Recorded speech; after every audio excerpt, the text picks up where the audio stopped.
an essential point that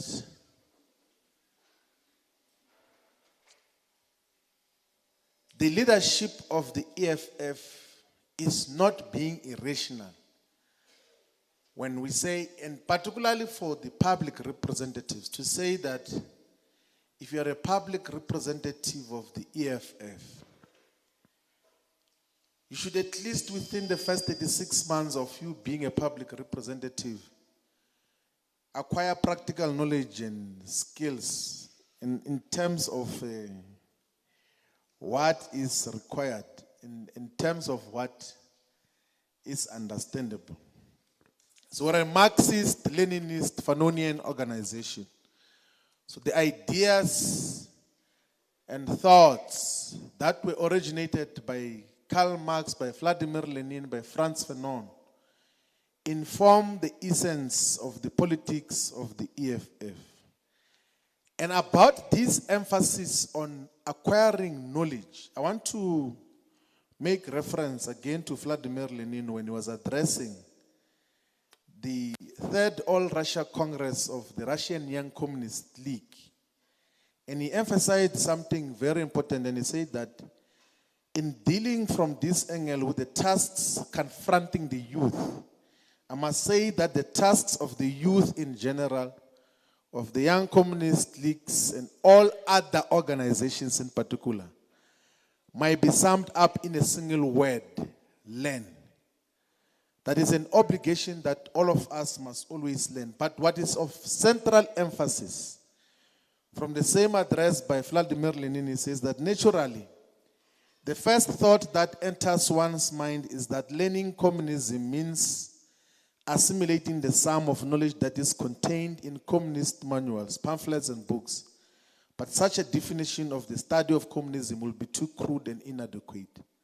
So when we say let us learn practically, in terms of raising our levels of consciousness, yes, we must have proper relationship, intimate relationship with scholarly texts, with what is written down about our ideology, about what we stand for, about our set of ideas. But we must also have practical knowledge of the environments and circumstances that we exist in. Because in the ultimate end, the most politically educated activist of the EFF will be one who understands the class position which they are in and the class interest that they serve. What class, which class do you serve? In a capitalist society, we've got two classes. I'm going to talk about that in detail. We've got the owners of the means of production, which are called the capitalists or the bourgeoisie. And we've got the working class, which is called the proletariat, the majority of the people. So if you are now politically educated, when you can claim to be politically educated, you must know that primarily I am of service of the working class. we're an anti-capitalist organization. We are fighting against the very few owners of the land, the very few owners of the banks, of the retail chain stores. Those primarily are the ones which in a class struggle we are contending against. So if you have the ability to want to appreciate and understand which class you belong to and you represent, and you are able to articulate clear positions of what are the interests of the class that you are in service of, with clear solutions, then we can say that you are politically educated. What that means is that you can't be a councillor in the city of Johannesburg, in Tshwane, in Mogale City, in Sidibe, and when we ask you what are the conditions of the working class in the area which you are elected to represent the people, and you still do not know.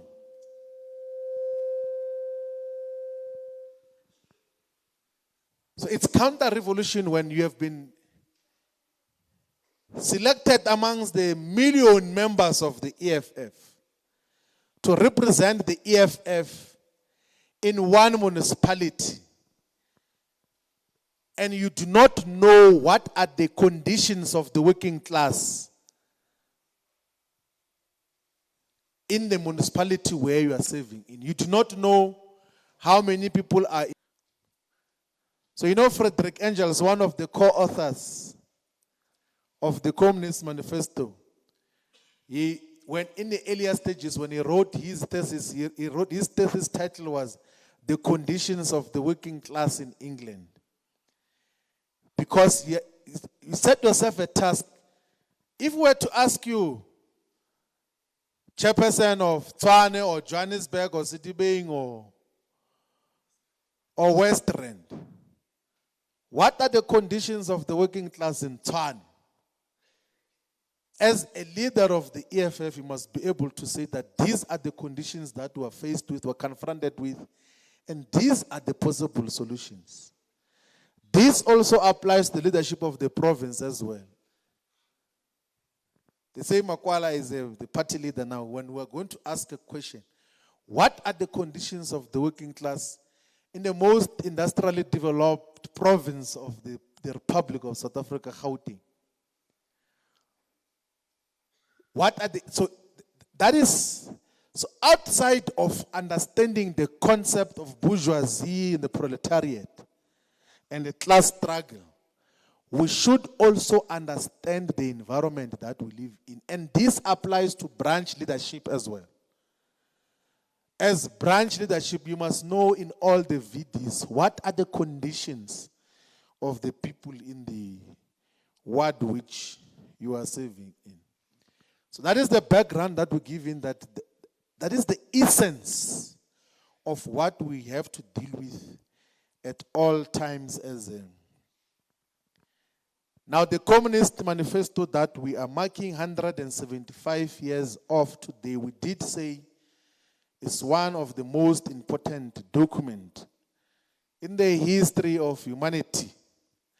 It is one of the most influential perspectives that got to shape and inform and guide a lot of struggles.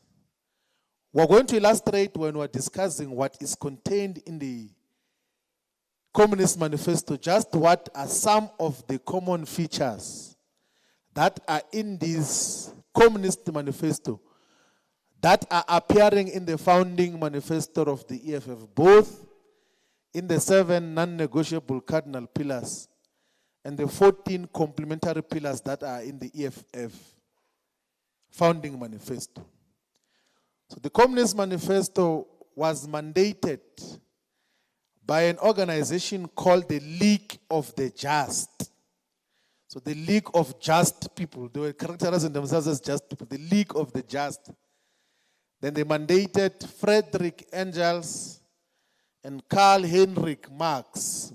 Karl Heinrich Marx is the Marx that informs the Marxism, which we say is our ideological tools of analysis as the EFF. Are we together, fighters? So then the two were mandated in October 1847 to say,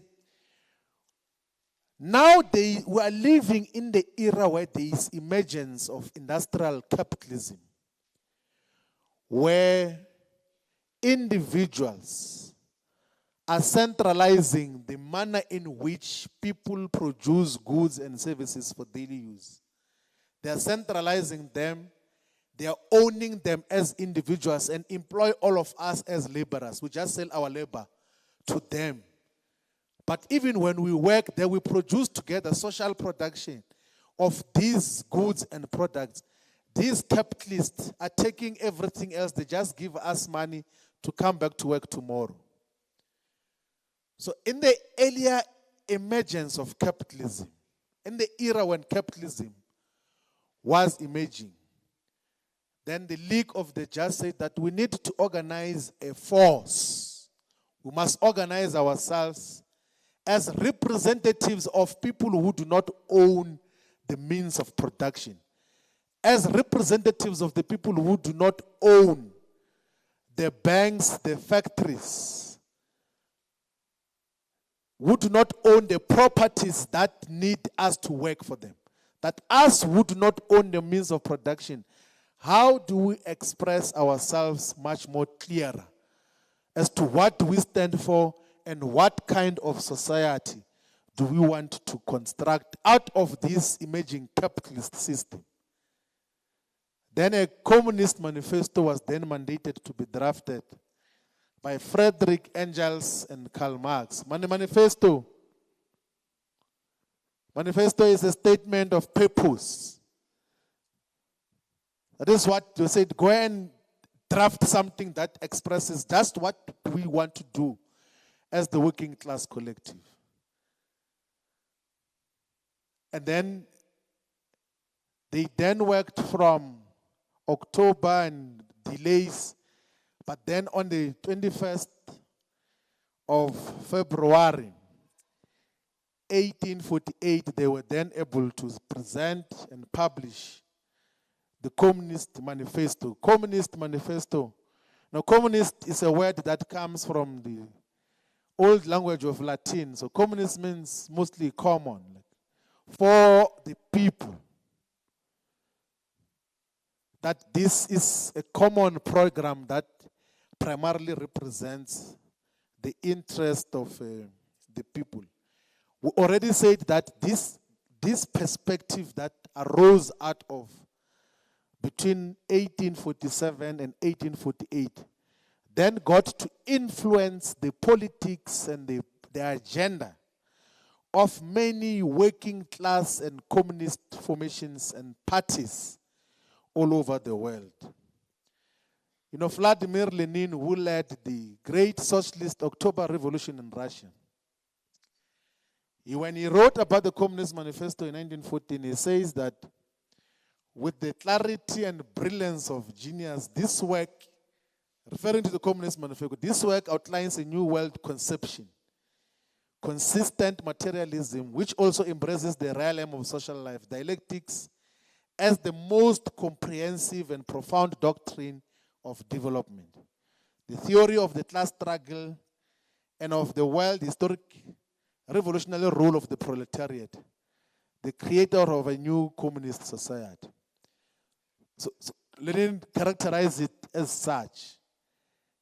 Many communist parties, if not all, got to adopt and be guided and are guided by the Communist Manifesto. And this includes the Communist Party of China. I'm going to speak briefly about the Communist Party of China. So the Communist Party of China is the biggest political organization in the world with close to 90 million members. Members only. So membership of the Communist Party is more than the population of South Africa. So the People's Republic of China is led by the Communist Party of China, which throughout its history says that we ascribe to Marxism, Leninism, but also we are guided by the Communist Manifesto, the one which we're talking to today, the 175-year-old Communist Manifesto. And when China got to properly apply Marxism, Leninism, and properly understood the Communist Manifesto, it got to realize development in a way that has never been seen in the history of the world. You see, in the world, you have got countries which are industrialized and highly developed in Europe and America, and the countries that got to catch up in East Asia, Japan, Malaysia, and Singapore.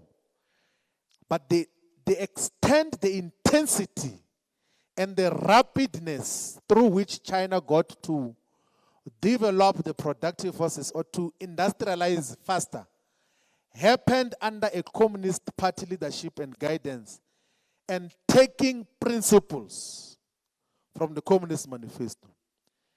As a result, China grew from being number 100 most developed economy in the world in 1978 to becoming the number 2 most developed economy in the world currently.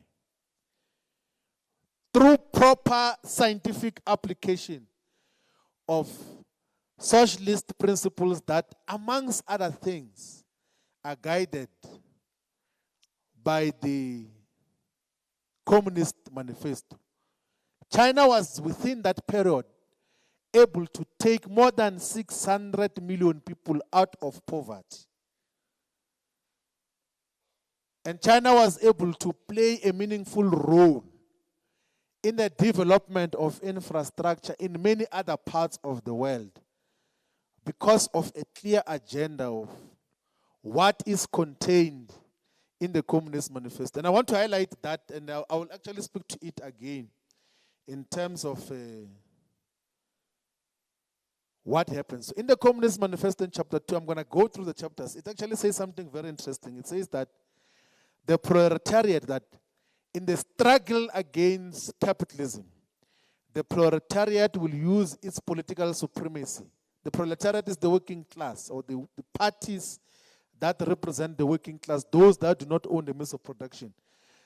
The proletariat will use its political supremacy to wrest by degree all capital from the bourgeoisie, to centralize all instruments of production in the hands of the state, of the proletariat organizers or ruling class, and to increase the total productive forces as rapidly as possible. Now, there's in classrooms, those who study economics, whether it's high school or universities, they will mislead you to say that economies or industries will grow faster when there is private ownership. That is not the case. So Karl Marx and Friedrich Engels said in the document which was published on the 21st of February 1848, that when the working class is in charge of the state, centralizes capital, it gives direction to the pace of development. It is going to happen far much more rapidly than it will happen under capitalism. Why is such the case? It's because under capitalism, majority of times the development of the productive forces or the investment in infrastructure on basic things happen with a profit motive, not because they want to develop our communities. Are we together, fighters? So I will give you a simple example which will still come back to emphasize on that.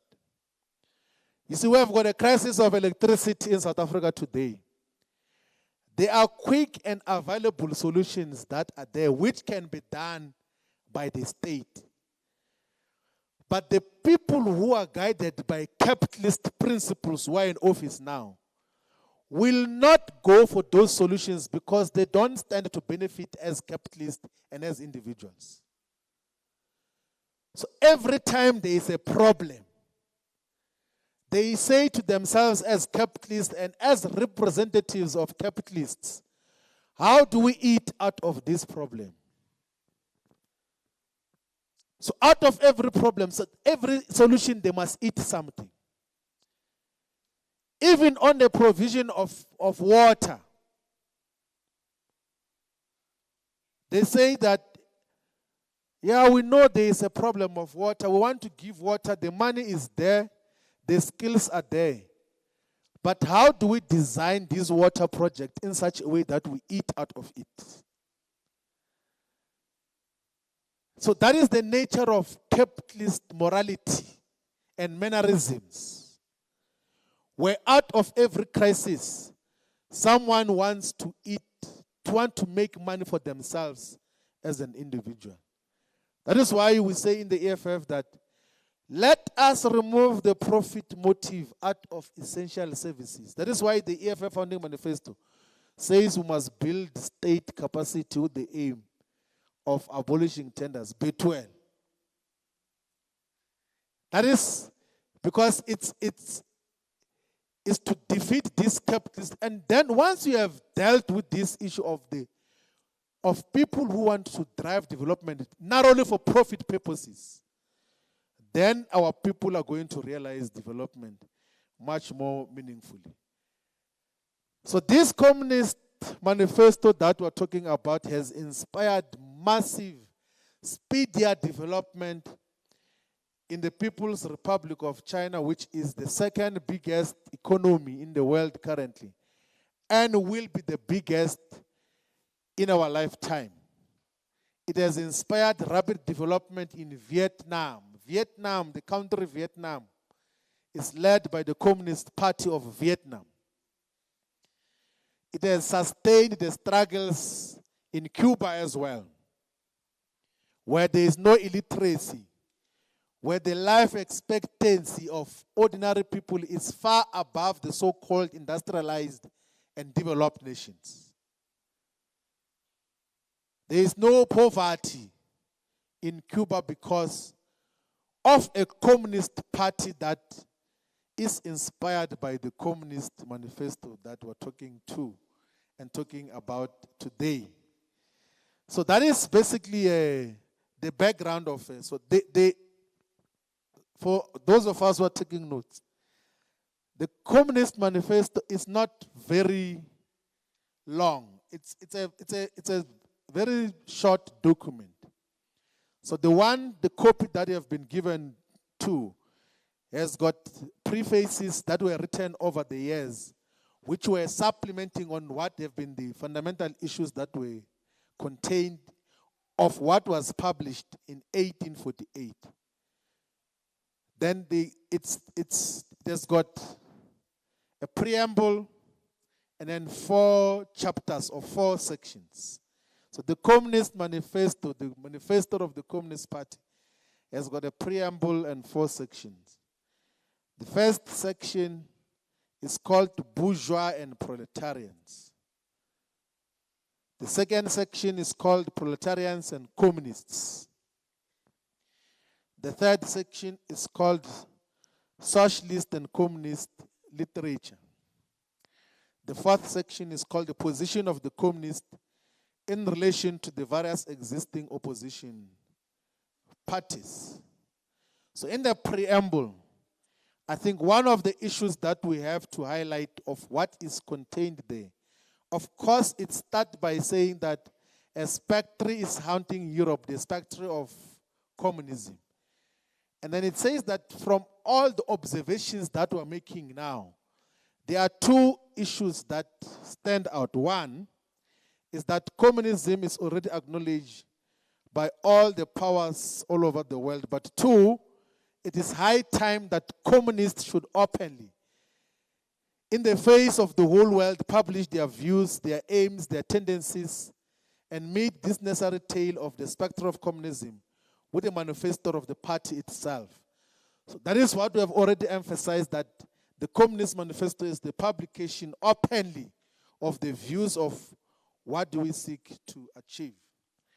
And then section 1 that deals with the bourgeoisie and the proletariat. The bourgeoisie is those whom we say are those who own the means of production. In South Africa, when you speak about the bourgeoisie, you speak about the Oppenheimers, the Ruperts, the Kosbecker, Christoph Wiese. Those are the people, so 6 of them. The top 6 bourgeoisie capitalists in South Africa, they've got more wealth than more than 30 million people in South Africa. By themselves only.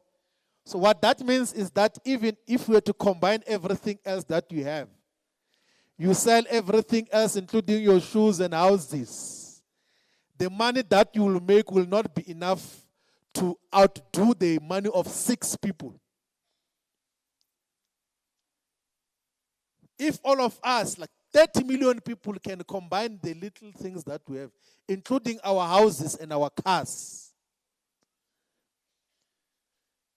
the money that you will make out of that will still be less than what? Nicky Oppenheimer, Johann Rupert Kosbecker, Christoph Wiese, Juni Morton, G.T. Ferreira have. So that is the nature of capitalism, where it's few individuals who are in control of everything. And they utilize that dominance because of money to control everything, to control even political parties. So you see in Parliament, the EFF is the only organization that represents the working class. were the only anti-capitalist organization. The rest, when we speak about the land in parliament, they say, no, we cannot expropriate land without compensation because investors will not agree. You know, when they say investors, they're talking about those capitalists. They're talking about 6 people. They say, no, we rather not have the land with majority of the people who are only, they service the interest of 6 people. And in this Communist Manifesto, Karl Marx and Friedrich Engels says that the capitalists have acquired themselves the executive of the modern state. And then it says that the executive of the modern state is nothing but a committee that manages the common affairs of the bourgeoisie. So that is the nature of capitalists. So once they are the actual ruling class, they are the ones who are ruling society, and they use political parties as their representatives. The Democratic Alliance is openly an instrument of capitalist class rule and domination. They openly give it money. The open-aimers go to the declarations of Parliament, of the IEC. They give that DA money, including Action SA, including the IFP. All these parties are just instruments of the capitalists who are. So society is primarily divided into the bourgeoisie, which is the capitalist, and the working class.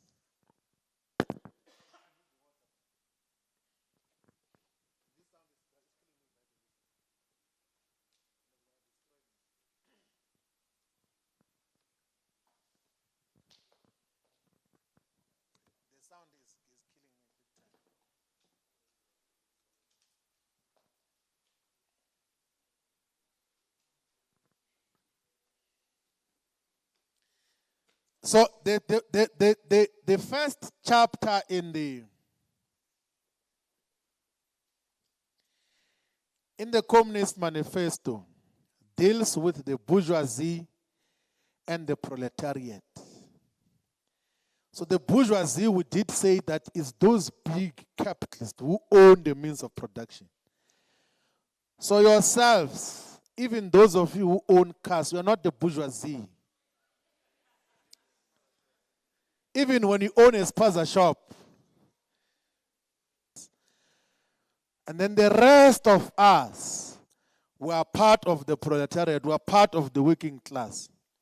And in many instances, what distinguishes us from the ordinary life of poverty, of not having anything, is that monthly salary that comes. Once they cancel it, we're back to zero. No car, no home, no food, nothing. We are just traders of our ability to work. So we should always understand that to the extent that everything else that we do as the EFF, you must always ask a question: how do we serve the interest of the working class out of this program? When a budget is brought in council, when a policy proposal is brought in council, the question you must be asking is, how do we service the interest of the working class out of this budget, out of this proposal? Because some of the things you might think that they are about the people, but primarily they are about the capitalists. Everything else that, so class consciousness means the ability to know which class you belong to and how you protect and advance the interest of the class that you belong to. Are we together?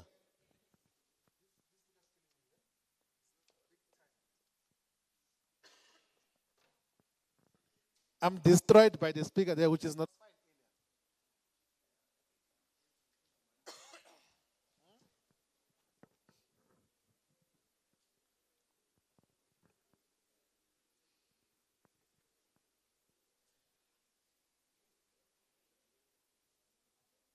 Are we fine? I think that's better now, yeah.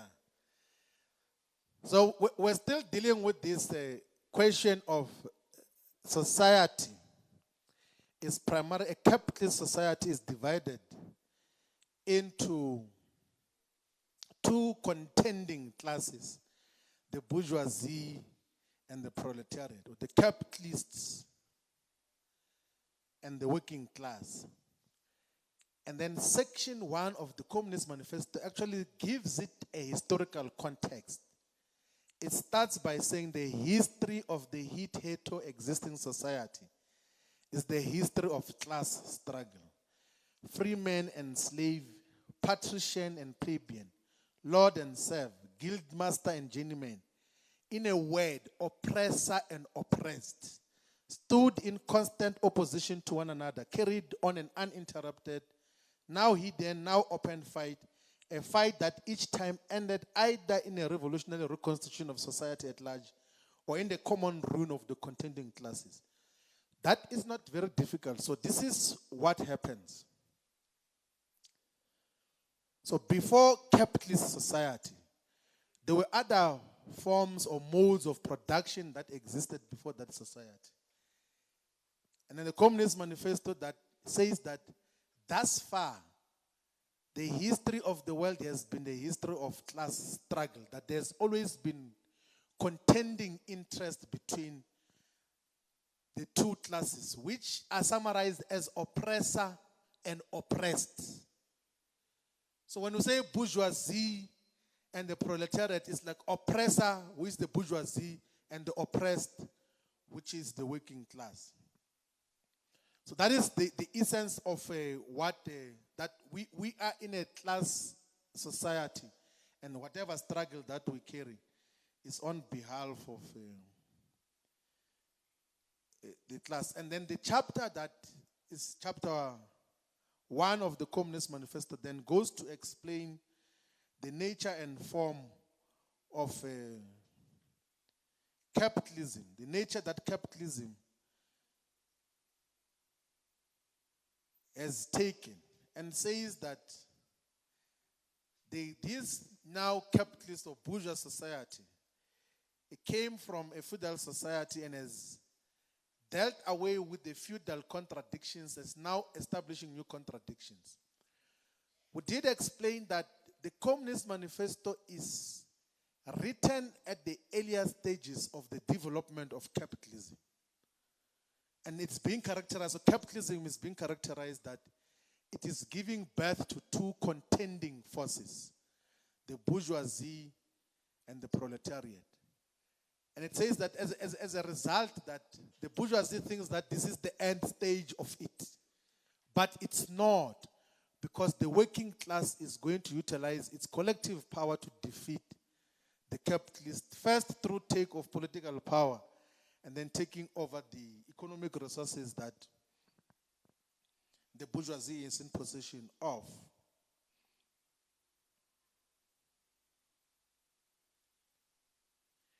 And it is in this first chapter, when you read later on, and you must take note of that, where the Communist Manifesto says, the bourgeoisie, that those who are the ruling class,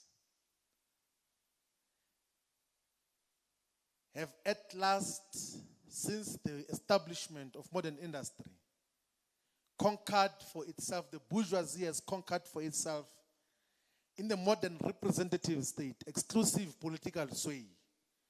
The executive of the modern state is but a committee for managing the common affairs of the whole bourgeoisie. That is not a complex thing. It sounds very complex, but it's a very simple thing to explain that in a capitalist society, the bourgeoisie have got exclusive political sway. They've got political control over the political parties that are presiding over society, such that everything else that the bourgeoisie wants is going to be implemented by the political puppets. That is why we correctly say that Cyril Ramaphosa and the ANC are nothing but a committee that is managing the interest of domestic and global capitalists. You know, the most vivid illustration of that is that in 2012 in Marikana, workers are in confrontation with capitalists, with loanmen.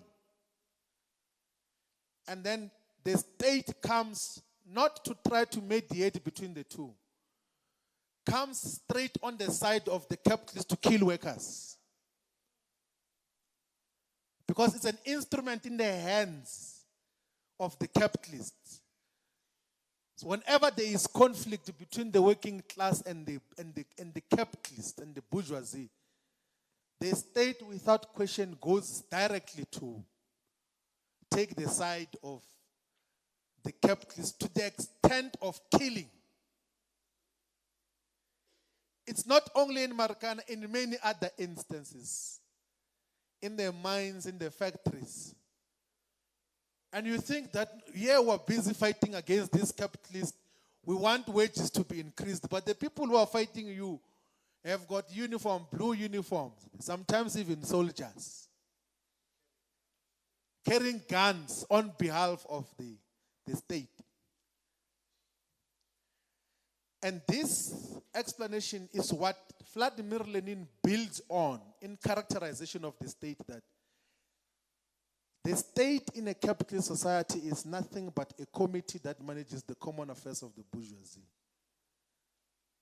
So Lenin says that the state is an instrument of class rule. It is being utilized as a vehicle for capitalist class rule in a class-divided society. Are we still together, fighters? So Lenin says that this thing which arose, it emerges out of the fact that you couldn't reconcile the interest of the working class and the bourgeoisie.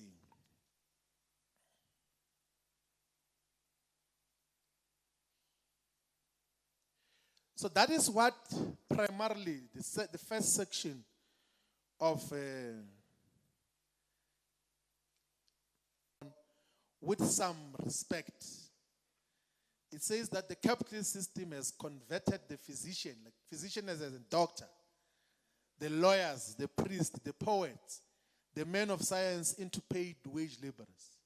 So that is what capitalism does as well, that people who otherwise would be playing roles which are honored by everyone and respected by everyone are now commodified into just suppliers of cheap and easily disposable labor. That is what happens under a capitalist system. But also what the capitalist system does, it says in the Communist Manifesto that it has torn away the family from its sentimental veil and has reduced the family relations into more money relation. So like marriages are now reduced into zaga. And this is scientifically applicable even now. So it was said 175 years ago. So you must go and check. They said the biggest cost of divorce here in South Africa is money.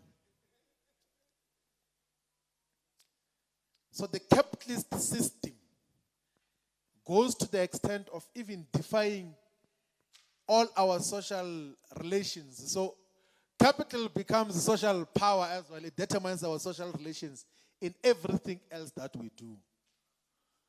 So that is the characterization that, but what is also identified in chapter 1 of the Communist Manifesto is that because this document was written at the emergence of industrial capitalism, it then says that it compels all nations on pain of extinction to adopt the bourgeois mode of production. It compels them to introduce what it calls civilization into their midst, to become bourgeois themselves. In one word, it creates the world after its own image. So capitalism at its emergent stages, it then went to take over many other parts of the world through colonization. On the pain of extinction, if you do not adopt the capitalist mode of production, you will be extinguished from the surface of the earth. That is how and why colonization took the form that it took. So that is basically what the first section deals with in terms of characterization of the capitalist mode of production. Then the section 2 of the Communist Manifesto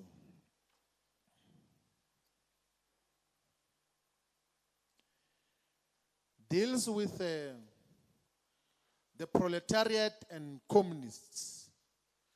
And that section starts with a question of in what relation do the communists stand to the proletariat as a whole? And then come out with basically 6 different responses. One is that the communists do not form a separate party opposed to the other working class parties. So genuine communists will not form a separate party opposed to other working class parties. So the EFF is formed not because we're opposed to other working class parties. There were no parties in South Africa in 2013 that were representing the working class. The EFF is the only working class organization. Not even COSATU represents the working class. Not even the Communist Party represents the working class. They pretend to be representing the working class, but when you look deeper with class consciousness to the things that they do, you realize that these are not representatives of the working class. How do you explain that a Communist Party or COSATU would go to Marikana and say to workers who have just been killed by the state with the involvement of Ramaphosa and say, no, as workers, please go and vote for Ramaphosa to be president? You don't have to go very far to illustrate that we are the only organization that is representing the interest of those who do not own the means of production in South Africa. We're the only working class organization that is guided by Marxism, Leninism, and Fanonian school of thought in the manner that it is. Then the other response to the question of in what relation do the communists stand to the proletarians as a whole? It says that communists do not have separate interests that are apart from those of the proletariat as a whole. That you can't call yourself communist if your interests are contradictory to the interest of the working class of those that do not own the means of production. Number 3, that communists do not set up any sectarian principles of their own by which to shape and mold the proletarian movement. So a communist organization or communist force or communist as individual activists, you do not constitute yourself into a sect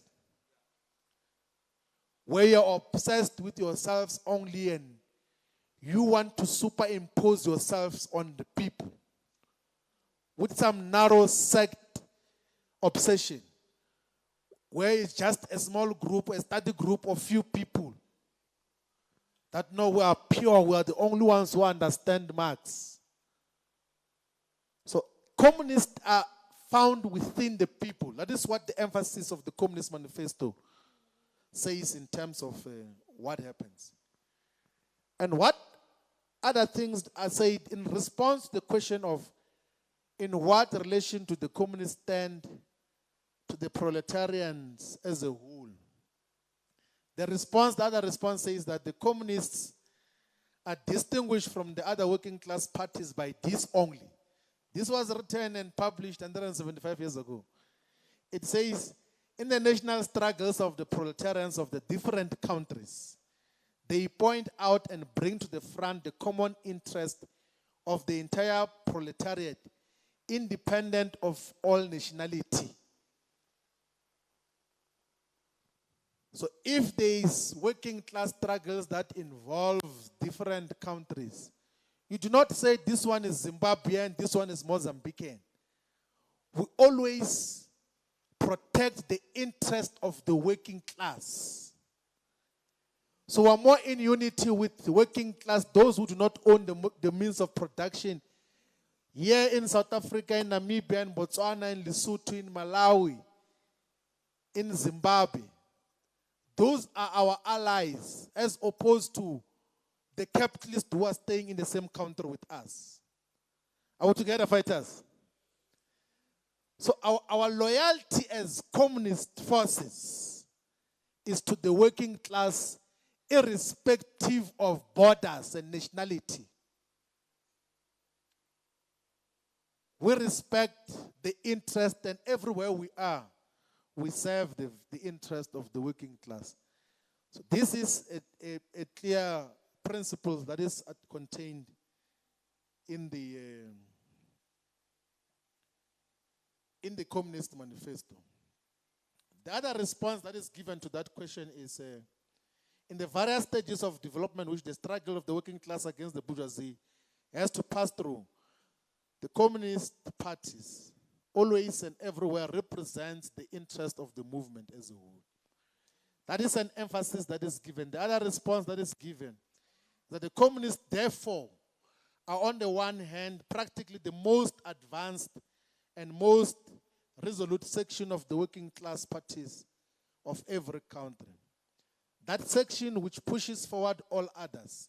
On the one hand, theoretically, they have over the great mass of the proletariat the advantage of clearly understanding the line of march, the conditions and ultimate general results of the proletariat movement. I think that it's very clear that once you ascribe to the Communist Manifesto and to the communist movement, we should understand that on the one hand, practically, what the most advanced and the most resolute section of all working class parties. So as a Marxist-Leninist organization, the EFF has to consistently be the most advanced and the most resolute section of the working class. That has got the capacity to theoretically and practically illustrate what is to be done, what must move forward. In chapter 2 as well, what is emphasized is that what is the main program. It says that the immediate aim of the communist is the formation of the proletariat into a class and to overthrow the bourgeois supremacy, conquest, and then conquer political power. I will talk to that in sequence as to how do we get to that. That the proletariat must not just organize themselves as just organizing for momentary victories. The ultimate aim of organizing the entire working class must be conquest of political power, must be to overthrow the capitalist system, must be to overthrow the capitalist representatives who are in government at any given time. Are we together, fighters? So that is where we have to give the emphasis.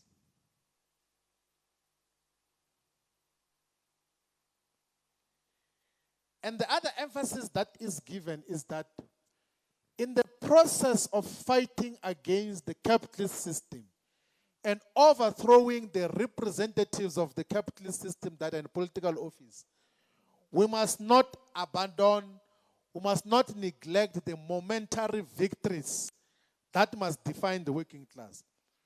We must not say, no, we're not involved in the immediate interest of the working class. We're waiting for the day when we're going to overthrow these people.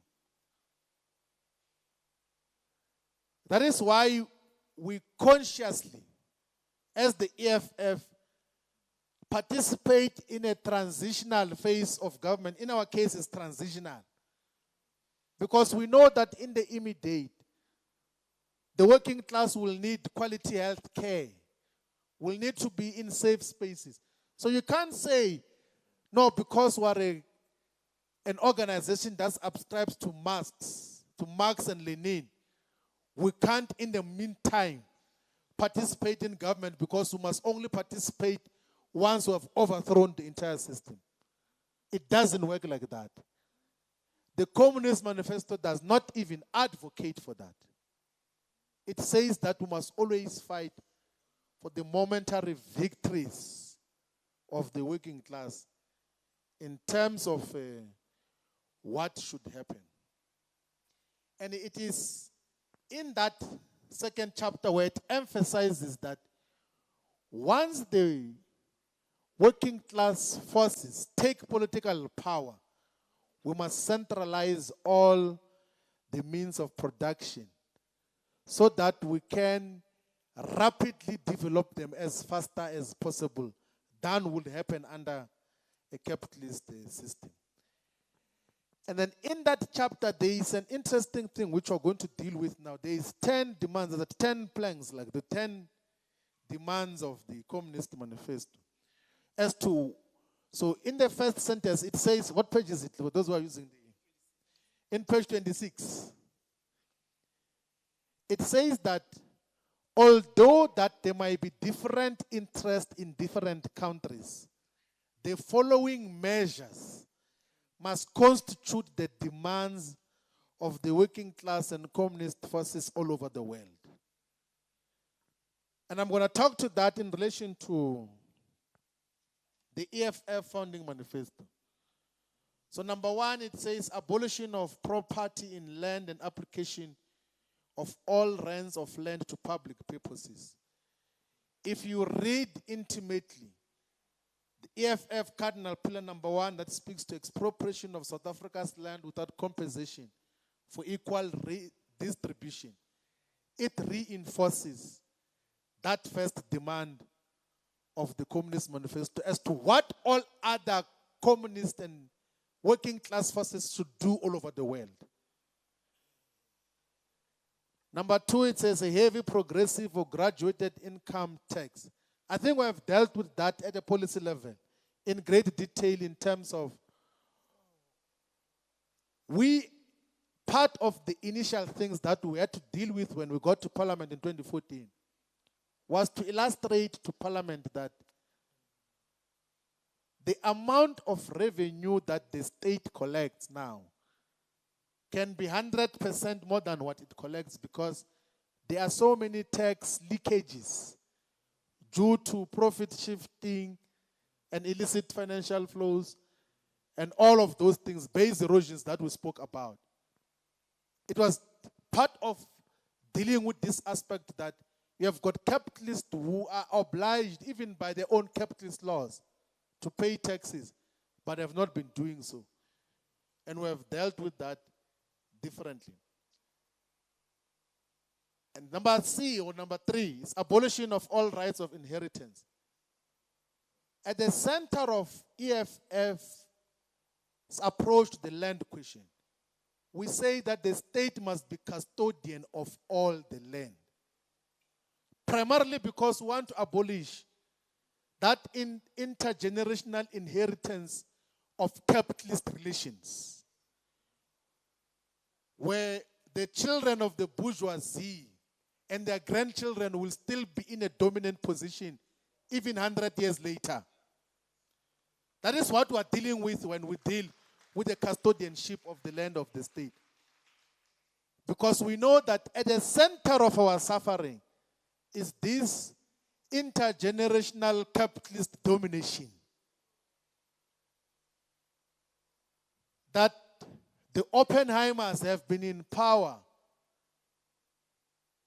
since the discovery of diamonds in Kimberley in the 1800s. So the dominant company that was digging diamonds and is the one that started the Chamber of Mines and is the one that wrote the law that said that black people cannot be involved in the mining of diamond is the one that is still in charge of South Africa today. It's called Anglo-American. It has got different interests everywhere. It's the main funders of the Democratic Alliance and Action SA.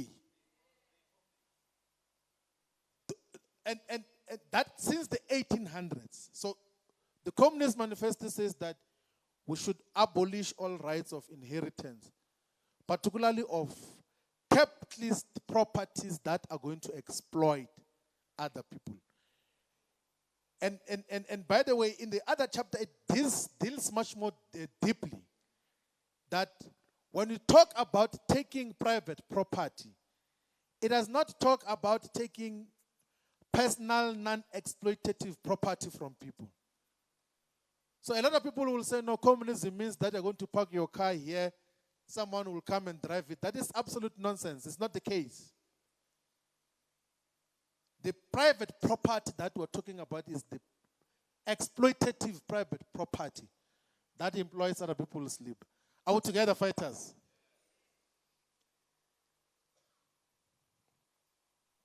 And then the other, number 4, that is said in the Communist Manifesto, it says confiscation of the property of all immigrants and rebels.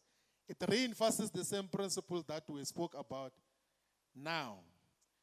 And then number 5, it says centralization of credit in the hands of the state by means of a national bank with state capital and exclusive monopoly.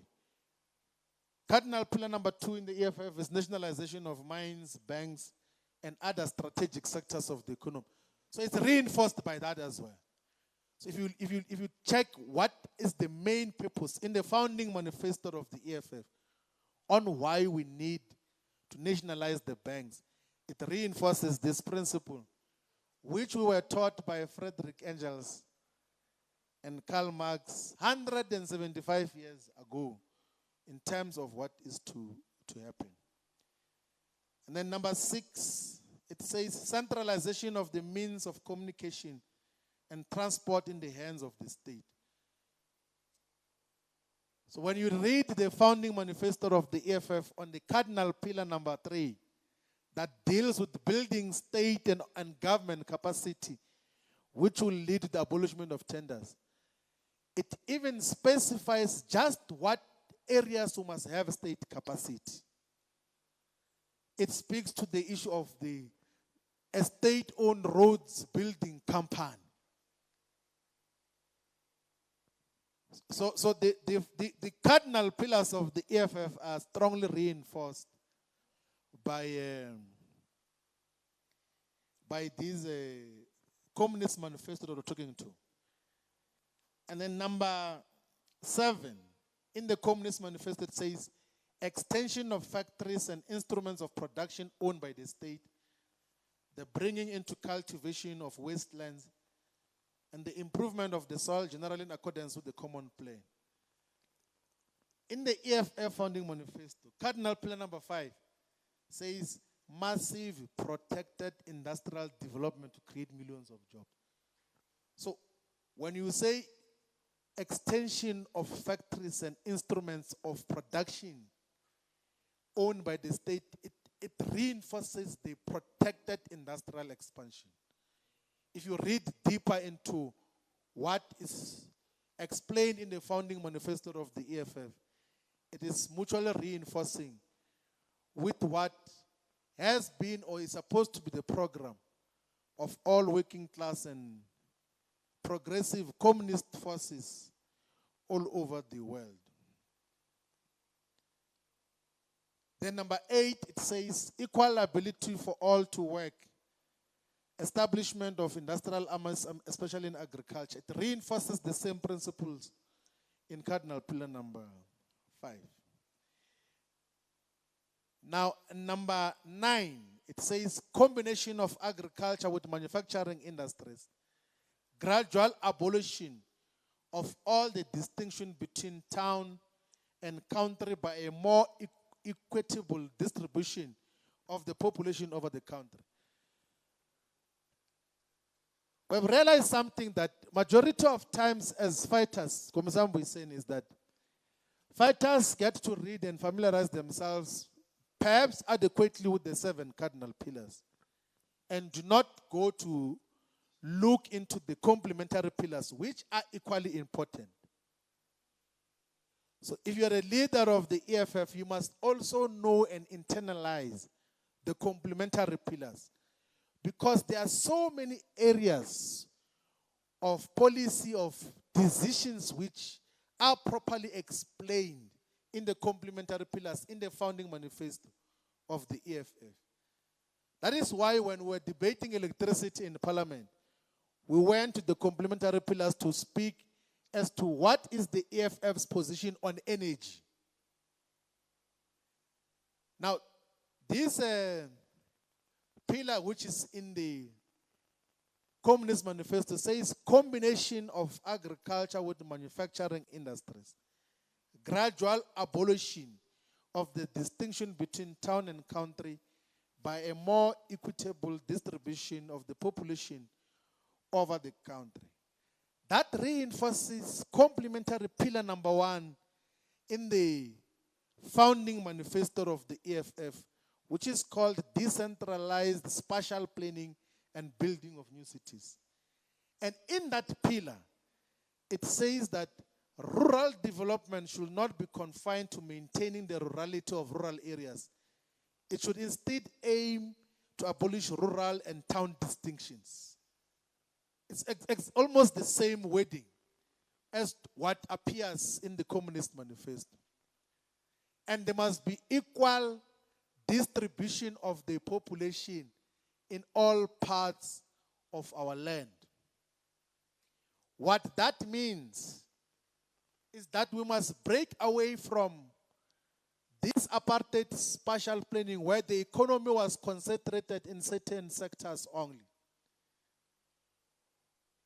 Gauteng, parts of KwaZulu-Natal, not the entire KwaZulu-Natal, a section of KwaZulu-Natal and a section of the Western Cape account for more than 80% of real economic activity in South Africa. And it cannot be. So part of what we are going to do as the EFF, as per the founding manifesto, is to purposefully develop areas to abolish this distinction between cities and rural areas. That will lead to the purposeful depopulation of Gauteng province. Because Gauteng in its current design, it's too small a geographic area to could accommodate the population size that it has. And the reason why people are coming here is because there is an expectation that is where people must find work. But if you build cities elsewhere, there won't be any need to come and clog the systems of Gauteng. If you build proper infrastructure, there's advanced infrastructure now, of even public infrastructure in terms of public transportation, which can even make it possible for people to stay 300, 400 kilometers away and commute to work areas and go back the same day. That is the direction that we should be taking. Not a situation where a space that accounts for less than 5% of the land surface of South Africa has got more than 25% of the population. It's not practical. It's one of the things that have to be purposefully pursued. And the only way to do that is to build the cities which the founding manifesto said must be built in Rustenburg, in Skukun, in Kosi Bay, in Kimberley, all these areas that let us have meaningful economic activity. There is nothing naturally attractive that brings majority of you to Gauteng. It's just an imagination that there might be a job in the foreseeable future. Otherwise, if economic activity is expanded everywhere else, we can be able to deal with that. And 175 years ago, Karl Marx and Friedrich Engels said that we must lead to the gradual abolition of the distinction between rural and urban, between country and town. That is what the emphasis is. And that is what is reinforced in the founding manifesto of the EFF. The other demand that is contained in the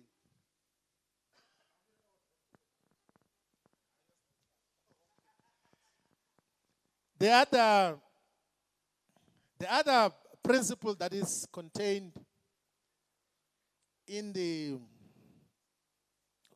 Communist Manifesto is free education for all children in public schools, abolition of children's factory labor in its present form, combination of education with industrial production. So that is what the Communist Manifesto. So you find people say, I'm the first one to come with free education campaign.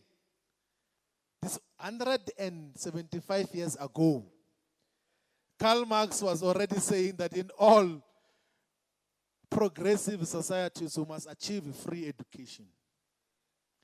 And specifically says that there must be alignment or combination of education with industrial production. So if you go to the founding manifesto of the EFF, in the cardinal pillar that calls for free education, quality health care, houses and sanitation for all, in the section that deals with education, it says the alignment of skills to industrial sectors should be done in a manner similar to the approach adopted by developed economies, but in a more focused and properly resourced model that will necessarily include the establishment of focused universities. So we're aligned.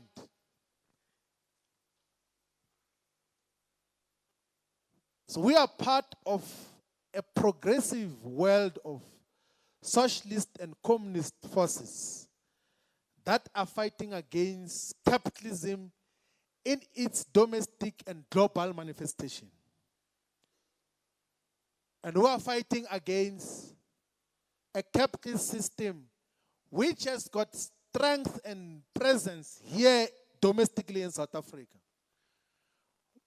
but now is even gaining some character from an internationalist point of view. And what are those features of this capitalist system? It's to the extent where they take the sovereignty, the policy sovereignty of our country in terms of what should happen. So you see, the American president and the British president and prime ministers, all of those, they represent the capitalists of their own countries. And on behalf of the capitalists of their own countries, they utilize their power to puppet master presidents and political parties in countries that are weaker than them.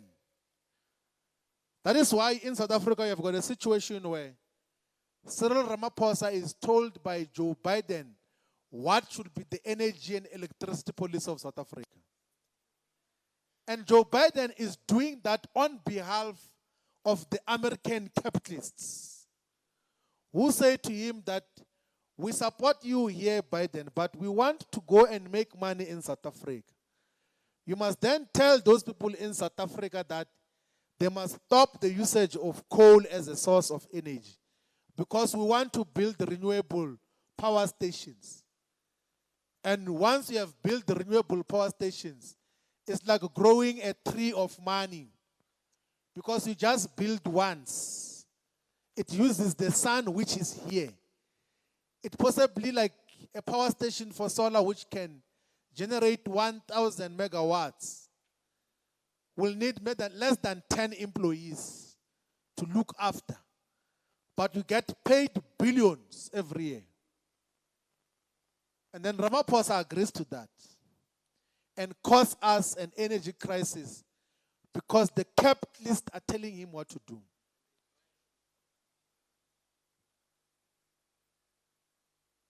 So they do everything else to control, to have control over the political principles, even giving him money, which is hidden there in Palapal.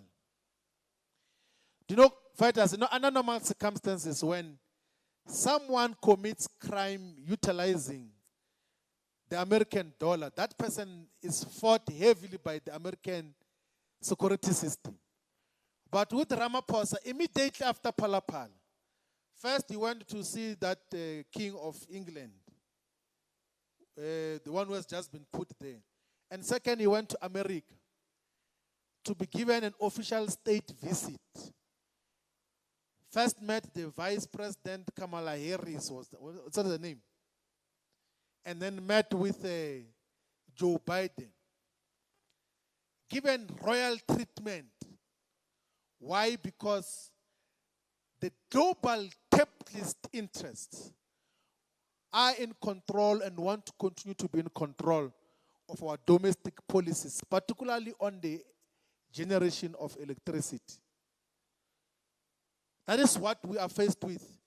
And that is why we say the EFF is an anti-capitalist, anti-imperialist organization.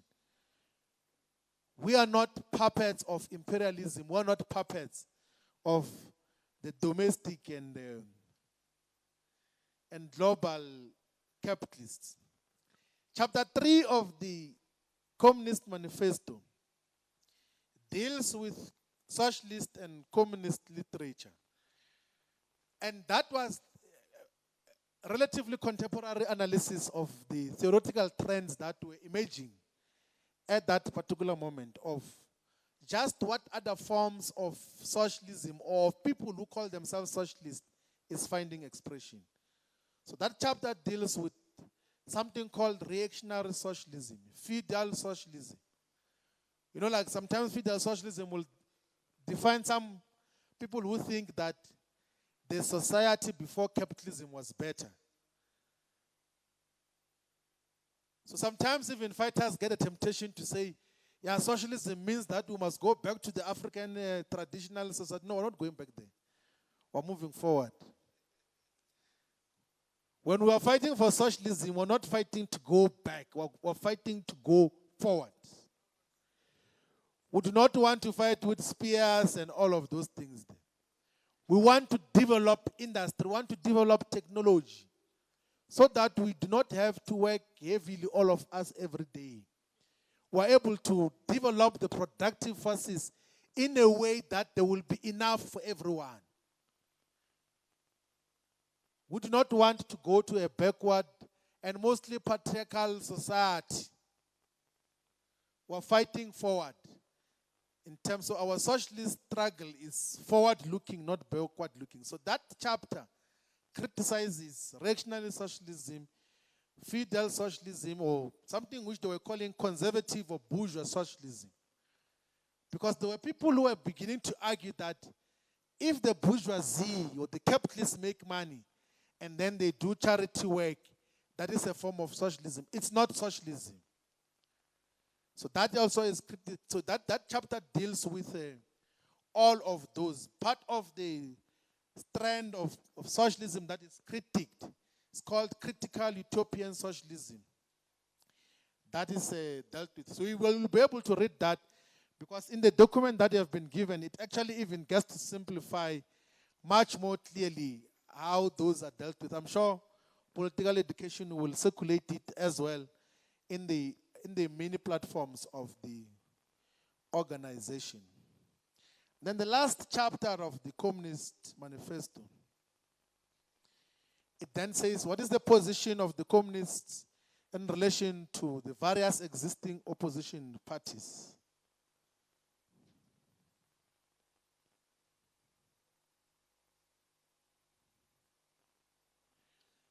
And the emphasis that we've already given is that the communists fight for the attainment of the immediate aims and for the enforcement of the momentary interest of the working class.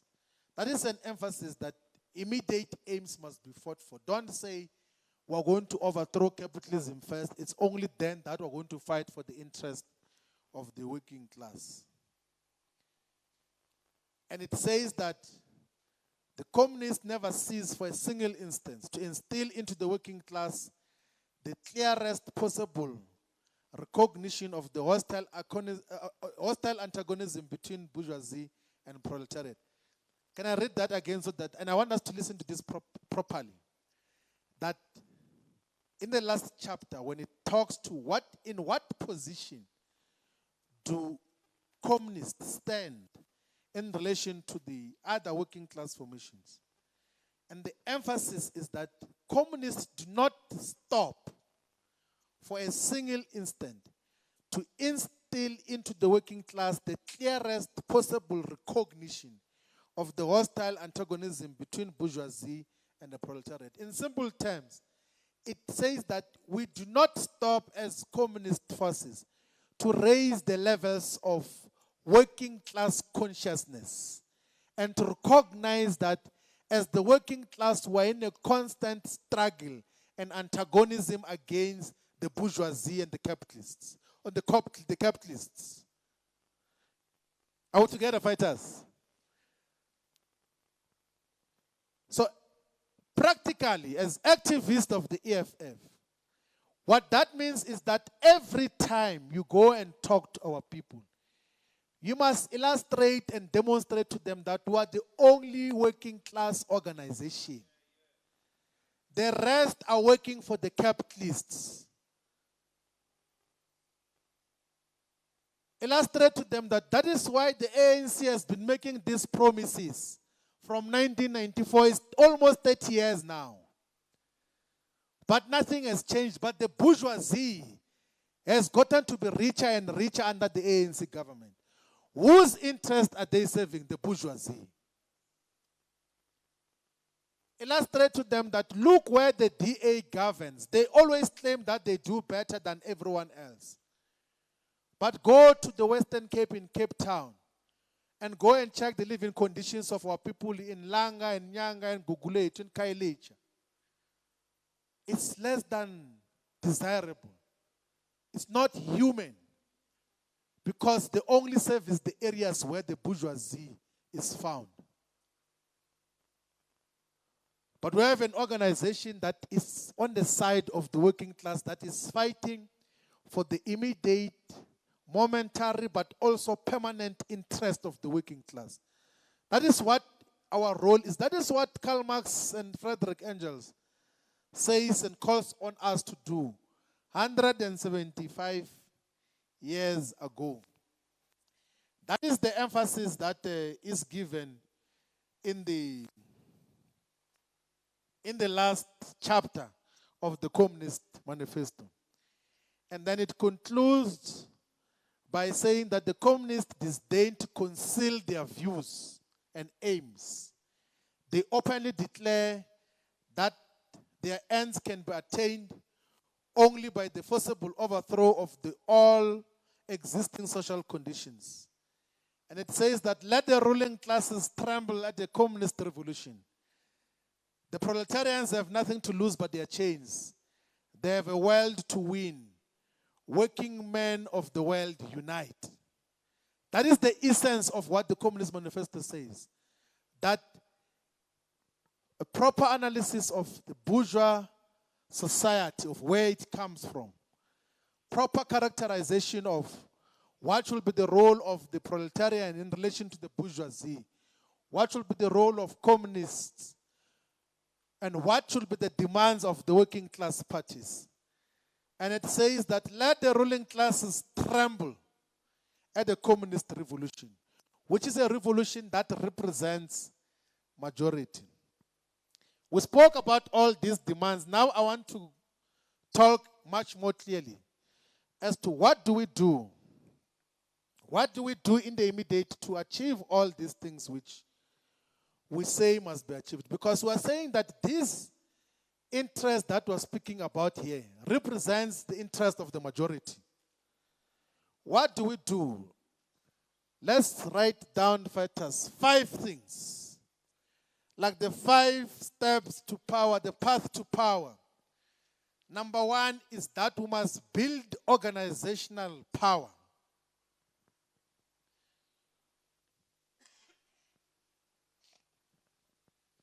Number 1 is that we must have solid organizational power. Organizational power which has got proper ideological and political training and proper class consciousness. So when we say we must have 1 million members, we must have branches, we must have VDCCs, VD coordinating committees in each and every VD. That is building of organizational power. So the work that you are doing of building the organization, if you are doing so, is part of an otherwise revolutionary path towards the total emancipation of the working class. We build organizational power. Organizational power is going to give us mass power. We're going to utilize the organization to mobilize the masses behind us. No matter how powerful you are, you can't mobilize the masses alone. You need an organization to mobilize the masses.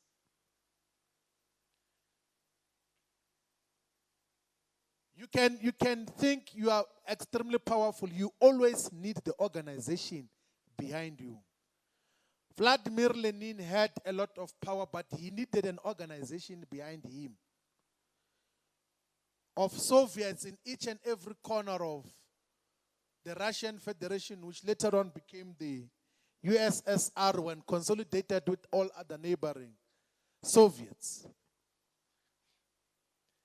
So you need one organizational power, a functioning organization, to gain access to mass power, because everything else that we do must be based on the masses, on the people. We represent the majority. Our ideology, our aspirations speak to the interest of the majority. Whether you are going to take power through elections, the masses must be behind you. Whether you are going to take power through an overthrow of government, the masses must be behind you. Whether we are going to overthrow a government through a mass uprising, whether we are going to overthrow a government through military means, the masses must always be behind you. And you need an organization to mobilize the masses. We need a strong organization, power of the organization to give us access to power of the masses. The masses must always be behind us. We did say and will always say that if you are going to take political power without the masses behind you, you are not engaged in a revolutionary activity. You are engaged in a terrorist activity. If you sit in a corner as a group of elite and say this government is useless, even if it's useless, we're just going to utilize guns to take it out without the involvement of the masses, such is terrorism, it's not revolution. The revolution must necessarily involve the masses of our people. That is why we need an organization to build mass power. Even if we are going to take power through military means, through an uprising that overthrows a government, or through elections, whichever way, the masses are elementary in the struggle to emancipate our people. It's called sine qua non. You can't substitute that in the manner that it is required. And what will the masses, the mass power give you? It will give you political power. Once you have got masses behind you, you can take political power whichever way you want to take political power. The constitution of the EFF says, we're going to fight for political power, yes, through elections, but through any other revolutionary means possible. So the mass power will give us access to political power. Political power is the power which we have now to allocate resources, to command where resources should be, to command the state. We are partially in political power now, 0.5% in. We are 0.5% in political power. And that has to be, the masses will give us access to political. Political power can be very powerful if utilized responsibly. I'll give you an example that before 2002 in South Africa, all the untouched and untapped mineral resources used to belong to private companies. The mineral rights, the minerals which were not touched by anyone. But political power was utilized to pass the Minerals and Petroleum Resources Development Act in Parliament, which just by a show of hands took all those mineral rights to the custodianship of the state. Just like that. So political power can be utilized purposefully to change the lives of our people. With political power, you can do anything. If you can afford, you can say from tomorrow, I'm going to give a basic income grant of 1,500 for all people who are unemployed until we have concluded the jobs creation programs. With political power, you can do that. With political power, you can bring back electricity. You can say now we're struggling now with ESCOM. Let's go and plug in these power ships that we're talking about in Parliament. Political power can change the lives of the people much more meaningfully. That is why we say in the founding manifesto of the EFF that we must utilize political power to gain access to economic power. The EFF founding manifesto says, political power without economic power is meaningless. You must utilize the political power to gain access to the economy to empower our people. But it starts somewhere, organizational power. Those meetings in the branches, the patience of going to all the VDs, they have solid structures. That is where it starts. Then the integrity and the trustworthiness to mobilize the masses. That is what you need. Then you gain political power. Then you gain access to the state. Then you have got economic power. We can take back our land. We can decentralize economic development. We can provide free education. We can provide free health care. We can provide all of these things that we say must be provided in the founding manifesto of the EFF.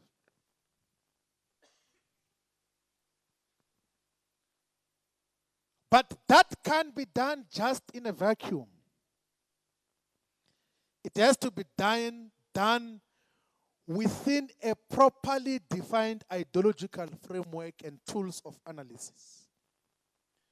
We do not just rely on common sense as the EFF to wage our struggles. We rely on scientific tools of analysis, which we say is Marxism, Leninism, and Fanonian school of thought. I can tell you now that if we do not have this set of ideas that constantly guide us, that make us to sit here to reflect as to just what do we mean by all these things, the organization can easily go off the rail. So if we did not say in the founding manifesto of the EFF that one of the non-negotiable cardinal pillars is to build state capacity with the aim of abolishing tenders, someone was going to get tempted when you assume the role of government to say, no, it looks like this thing of tenders, we must get some tenders so that we can fundraise out of it. But we have got a certain set of principles because we're an organization that represents majority of our people. We then carry an obligation to take the organization to our people. Now, fighters, I'm going to close now. I think we have dealt with these issues. I must deal with contemporary issues, Communist is in a political school, in terms of what happens. The manner in which society is organized now is that we cannot do anything without electricity. We have cautioned the ANC for a very long time about electricity. We told them several occasions that these things of independent power producers are not going to provide electricity to our people. We cautioned them on many occasions that renewable energy is not going to be the base load that provides electricity to our people. All the time. Go to Parliament, listen to all the inputs we have made before. They ignored all of that. Now they are unable to provide electricity to our people. Millions of jobs are being lost. Our people are getting deeper into poverty. Our society is going backward. Schooling system is affected. So many basic things are being affected.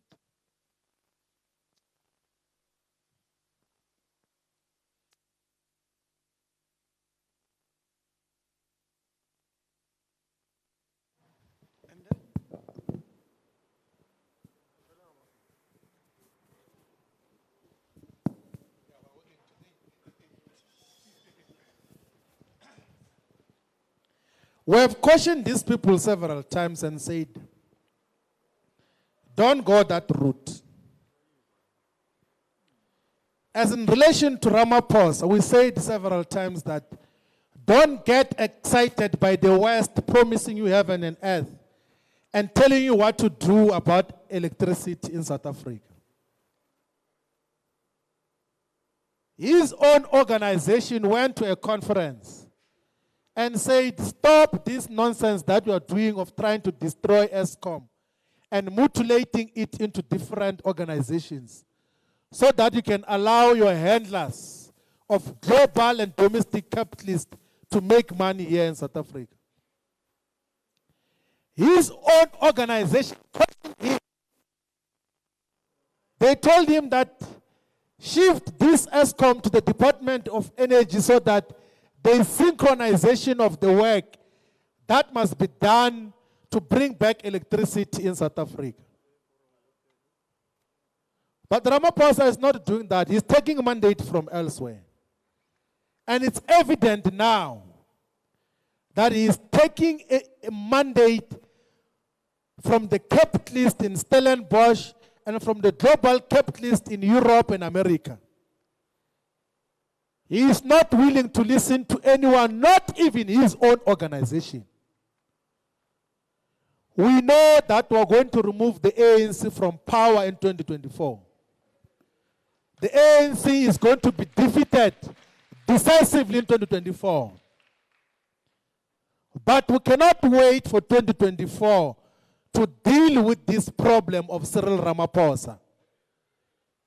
We cannot be waiting until 2024 to just deal with an individual who is in the pockets and is under the total control of domestic and global capitalist interests at the expense of all of us.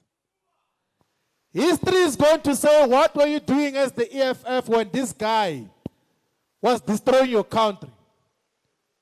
You could see he's switching off electricity because he wants to create power for his own white people. We can't fold our arms and do nothing. Generations to come are going to ask, what did you do? It's electricity today. It will be water tomorrow. It will be food the day after tomorrow. Because the producers of food are saying, without electricity, we can't produce water. We can't produce food. Those who are involved in the production of food out of animals are saying without electricity it's too risky to slaughter animals because they're going to be rotten.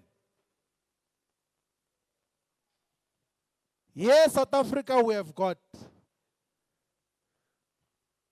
a human being, one person, Cyril Ramaphosa, who is standing between us and our progress? Who's standing between all of us and our future? We know the ANC will be out of power in 2024. But we can't wait for then.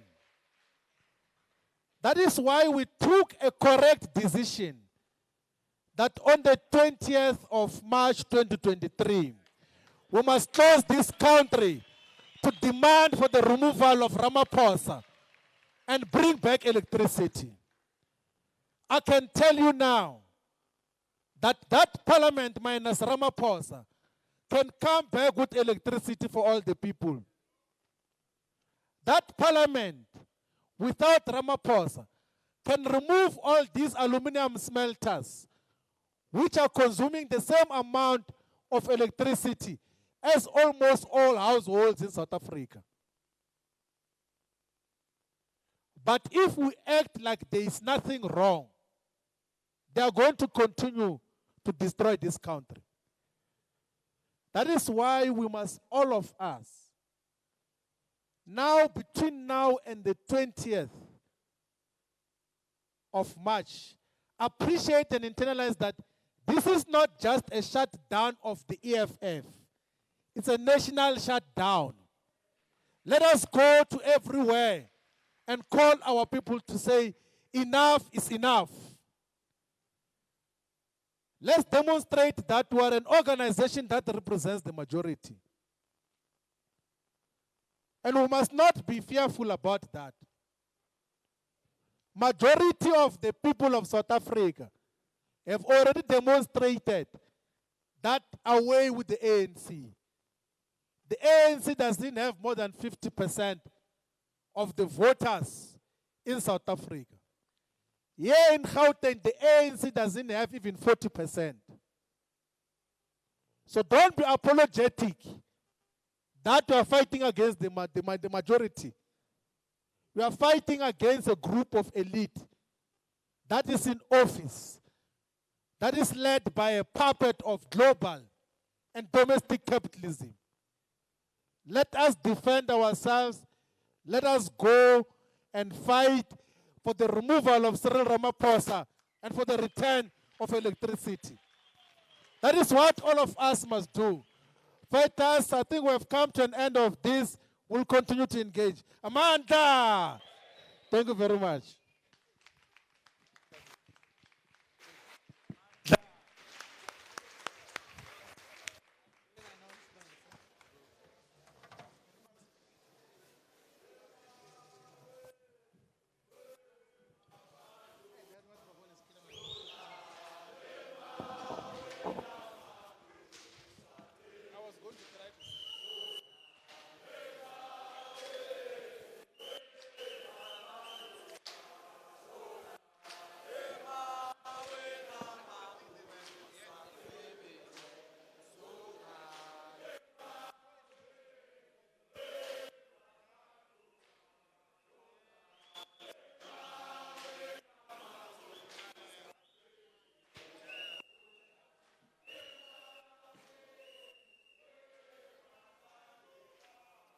Amanda, Amanda, how are you? No, thank you very much, Deputy President, for the political education that you have given us today. We truly appreciate.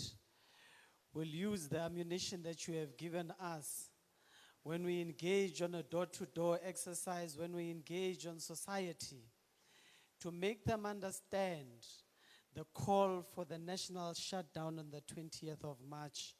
We would have been equally equipped with the necessary ammunition to engage society. So we genuinely appreciate your presence and coming here. Without a waste of further time, I'm going to ask the Provincial Secretary to come forward and give us the announcements. Nobala. Amandla, away, two. Long live the EFF, long live. Long live the Commander-in-Chief, long live. Long live the EFF in Gauteng, long live. Thank you very much, Provincial Chairperson. Our announcement is follows. On the 20th of March, we have a national shutdown.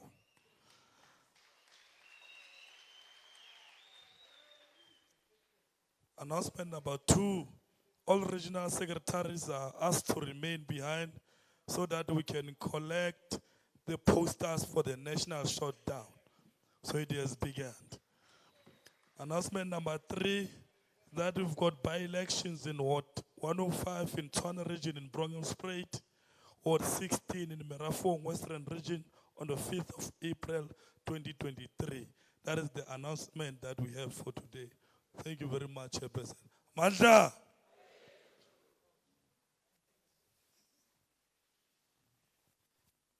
No, thank you very much, Nopala. Sesifike emaphethelweni of the program for today. We want to once again thank the leadership for coming. Okay. You can sit down, Chairperson, a little bit. Asimshayele nizandla, Chairperson, Nkosi yami. The Deputy President says, take one round of questions. Jwale nna ke tshaba meliko ye ya lena ye ya batho ba berekang le Ramaphosa. So are there any questions? Any questions, comrades? Remember, in a classroom, every question is brilliant. Every question is brilliant. So, kimo ubutsang dipo, auye kwa wa bolela ka re wa tseba. O puta mo re khone o khabudisa then ka moka o sharp. So, abafuna ukubuza imbuzo, phamzani izandla, thathi one round and then bese siyahamba ke. Isandla sokuqala. Come. And then second hand, I'm not going to have a situation where only men speak in this meeting. So you will be the third hand, Sisi. I don't see ladies, okay? You off. Kibona weave, weave. I hope so. You'll be number 5, Sisi. And then you'll be number 6. Okay. I think six hands is good. 3. All right. Is there still somebody who wants to ask? Okay. You'll be 7, 8, 9, 10, 11, 12, 13, 14, 15. 15. We're closing. So the rule is very clear. You've got exactly 30 seconds to ask a question. I'm not going to be negotiating. It's a non-negotiable cardinal pillar of this meeting. Array, number 1. Number 1. Thank you. Thank you, Amir Komsa. Yes, you say your name, where you come from, and then ask a question. My name is Mpho Matlhabane. I come from Tshwane, Ward 4. My question, Commissar, is I've been struggling with this part that the ruling class controls everything, even the propaganda machinery, and they are able to push their own narrative the way they want. And they've deliberately made sure that they project us as the EFF as something else that we are not. What is the question? Yeah, how do we then, I'm coming to that, Commissar. How do we then bridge that gap? Because now we're projected at something else while we know what we stand for. Sometimes it appears as if we're even overtaken by the masses. Thank you very much. Now, thank you. Number two. Okay. You must remember your number, ne? Walala, wasala. Okay. Yes, number 2. Amanda. And you can use any language you prefer. We've already said Amandla way to shoot to the question. You have only 30 seconds. Okay, thank you very much, leadership. My name is Kolani Wagwakaba. I'm coming from Ward 11, Ekurhuleni North. My question is very simple. to say, because now we have this class here, esifundise socialism. How can we manage at least ukuthi select this type of classes to our sub-region and regions? Because events like this, they happen once and it is only run by you. My question to you is to say, how can we make it possible ukuthi kube a culture, maybe in 3 months or 4 months we are having this type of a class? Thank you. Thank you, number 3. And remember, comrades, even if it's not question and you want to make a comment, are welcome to do so. Just make sure you stick to 30 seconds. Agreed? Yes, Agreed. number 3. Thank you so much. Their name is Lebo Dlamini, Ward 34, Soweto. Question number 1, on land, clarity-seeking question that will equip us to answer to the masses. Yeah. Equal distribution, how are we going to manage that? State-owned also in terms of distribution, how do you reverse the injustice of inequality in terms of accommodation? I'm talking example, you've got Santin currently owning 200 hectares and you've got Soweto staying in a 40 square meter house. How are we going to balance that to reverse the injustice? And on quality education, education is the most important thing. How do we change the state of education that is not beneficial for a black child in South Africa currently, to make sure that skills development is implemented from primary level, not only when you get to varsity, so that we've got skills development training center, because this one size fits all education is not beneficial for our children. Thank you.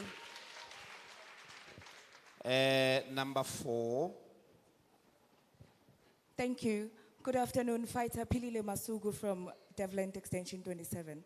I've got a request leadership. I've been with the EFF Professional Summit and I've got feedback with me here. So I was just requesting how to send it. Communist Manifesto today. Oh, okay. Yeah, so go to her and help her. Thank you. Thank you All so right. much for your time. Okay. Enjoy. Number Professional Summit. 5. Go number 5. Please don't talk about unprofessional summit. Greetings, leadership. My name is Shailene Tlapo from Ward 130, Mdeni. My question is from my community. They are interested in joining us on the 20th. However, they are terrified of Ramaphosa for his tendencies, ukuthi ubulala abantu, as we've witnessed in Marikana. So how do I then, or how do we convince them and guarantee their safety? Thank you. Thank you. Number 6. Number 6. Number 6. Okay. When now you are taking chance. No, Doc. Thank you. Yeah. Comrades, dumelang. Gakube. Ke a dumedisa. This is here. Ntate, yeah, re na le wena. Ke na le bothata. Ke ne ke tlile mo di-office tse tsa mo ka baka la pension ya ka e kwetswe.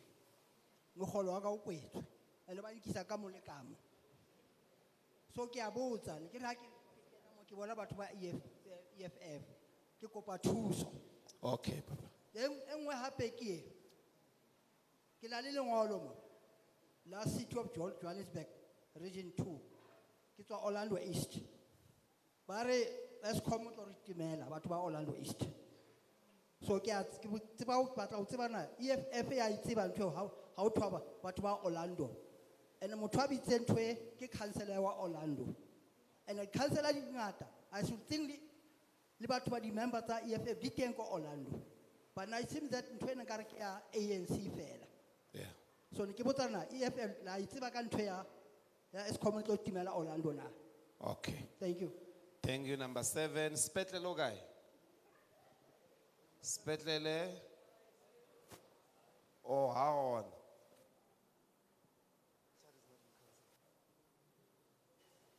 Okay. Bucks. Okay. Yeah, Batamela Papa, Chief. Yeah. Number 7. 7. Hey, the mics. Sleeping on duty. Yes. Thank you very much. DP, I heard you saying that the global capitalists have an interest on our domestic policies. And Your name? Oh, my name I'm is. sure you are not DP. No. I was referring to the deputy president. My name is. Refer to yourself now. My name is Samuel Mamuteti. I come from Johannesburg region, Ward 32. Yeah.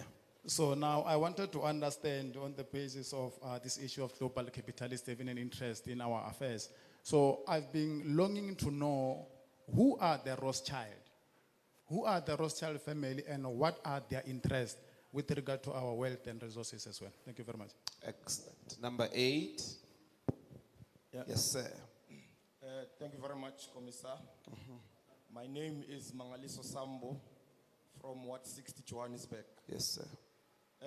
Since it is the year of mass political education, my suggestion to the leadership or request to the leadership, particularly the DP, as he has taught us in the first political school of the year 2023, is that we are going around high schools, giving high school learners maths and science textbooks. Can the leadership of the EFF assist us in a mass publication of the policies, the manifesto of the EFF, and if possible, also we distribute the Communist Manifesto in order to impact the young people from a young age. Thank you, Commissar. Thank you. Number 9. Number 9. Hurry, quick. Yes, sir. My name is Tapelo Tseledi from Ward 35. Kinna Chairperson. So what 35 guy? Igu guy so. White City Chabab. Okay. Yeah, Joburg, all right. Yes. EFF believes in the abolishment of tenders. Ke batla ho tseba rona as fighters. Re na le mathata. We are financially challenged. Ha hona motho sa tsebeng. And the tender di tsamaya the opposition party members ba di ja di tender tse. And rona re la pele. Ha re na next. Ke batla le mfe clarity ya hore at the present moment since EFF is in more power, what do we do ka di tenders tse re bonang hore le rona re ka kgona ho di sebetsa, re ka kgona ho di ja. Amen.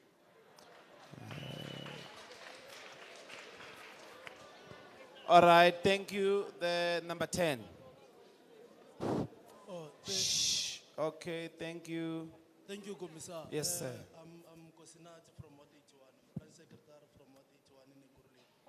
So I wanted the Deputy President to repeat those 5 steps of those of building solid organizational power. Yeah, the 5 steps were a bit. Can he make it in a numbered format to tell us number 1? Very good question. He will repeat the 5 steps because I think on his way to step number 2, there's something that happened with the mic. Okay, then number 11 it seems, yeah? Yes. My name is Kolisile Mazaza. I'm a visitor. Yeah. Welcome. I've been following EFF from inception, everywhere. Yeah. So the membership is 10 rand. Okay. All right. I appreciate. And the 10 rand lasts for 2 years. Okay. Thank you for a very insightful lecture. So I understand EFF is left, communist, Leninist, and Fanonian. Yes. My question is, what is the role of nationalism? Thank you. Number 12. What is the role of nationalism? Notice, not nationalization. nationalism. Yes, sir. Thank you, Commissar. Regional Secretary of Johannesburg, Muzi Shabalala, known as Shakes. Mine is the same manifesto. We talk more of the bourgeoisie, petty bourgeoisie, and the last part, but the proletariat. But what is not clear to me is the bourgeoisie are defined to say who are those. The proletariat are the working class, which is the poor of the masses. But who are these ones that are in between? Because when we take through fighters through political school, we clarify on this one, we clarify on this one, but this one are not clear. But would it be prudent for us, probably when we engage or give some education, to say the petty bourgeoisie, make an example about the ANC who are between us and those who are owning the means of production. I just wanted clarity on that one. Thank you very much. Fine, that's number 12. Number ban chief. Okay, number 13. Yeah. Thank you very much, leadership. You've been raising your hand since number 9. You are taking chance. I never gave you any number. Since number 9. You can't be number 9, number 10, number 11, number 12. Thank you very much, leadership. My name is Godwin Ratikwane. I'm the PCT member from Gauteng. Leadership, I'm a bit concerned about point number 4, which is dealing with the confiscation of the property of all immigrants and rebels. I don't think we elaborated it to a point that a normal person, in the contradictions that we live in South Africa, could easily understand it. Then the other one is, how do we then, the good doctor, yes, xenophobia. Thank you.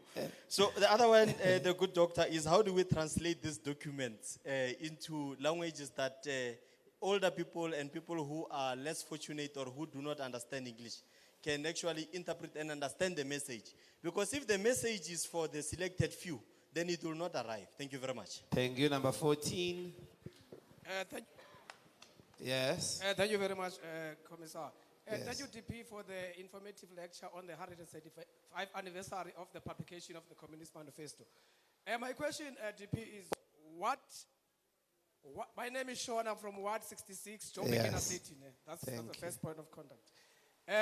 What lesson can we draw from the growth of the Communist Party of China in terms of conscientizing and growing the EFF as a majority government in the near future? Since the Communist China, they are more than 90 million now in terms of membership. What can we learn from that? Thank you. Thank you very much. Number 15. Number 15. Give him Mphahlele.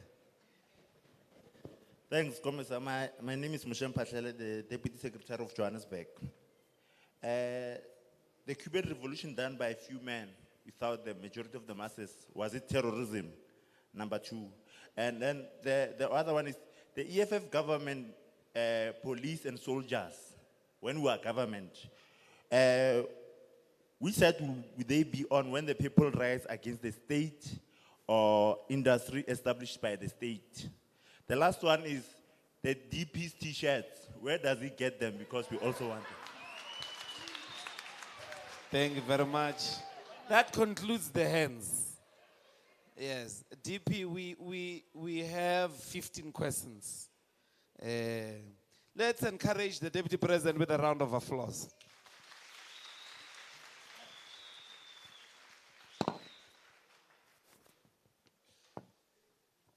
Mandla. No, thank you very much, Commissar Mbuisen. I would think that the old man who spoke from Orlando East about the issue, the leadership of Johannesburg must attend, the councillors must attend to that as to the information that he brought to our attention. Do you know these things of sound and coming back, it has got a huge impact on what you get to say sometimes. Like you even it can make you lose your memory. So when I was speaking about the core components of what we have to deal with, one is organizational power, two, mass power, then three is political power, then four, then take state power, then five we take economic power. Five. One is organizational power, two is mass power, three is political power, four is state power, five is economic power. Are we together? Yes. So we start at the organizational power, we build a strong organization so that we can take mass power, we can mobilize the masses with organization. And then we utilize that to take political power.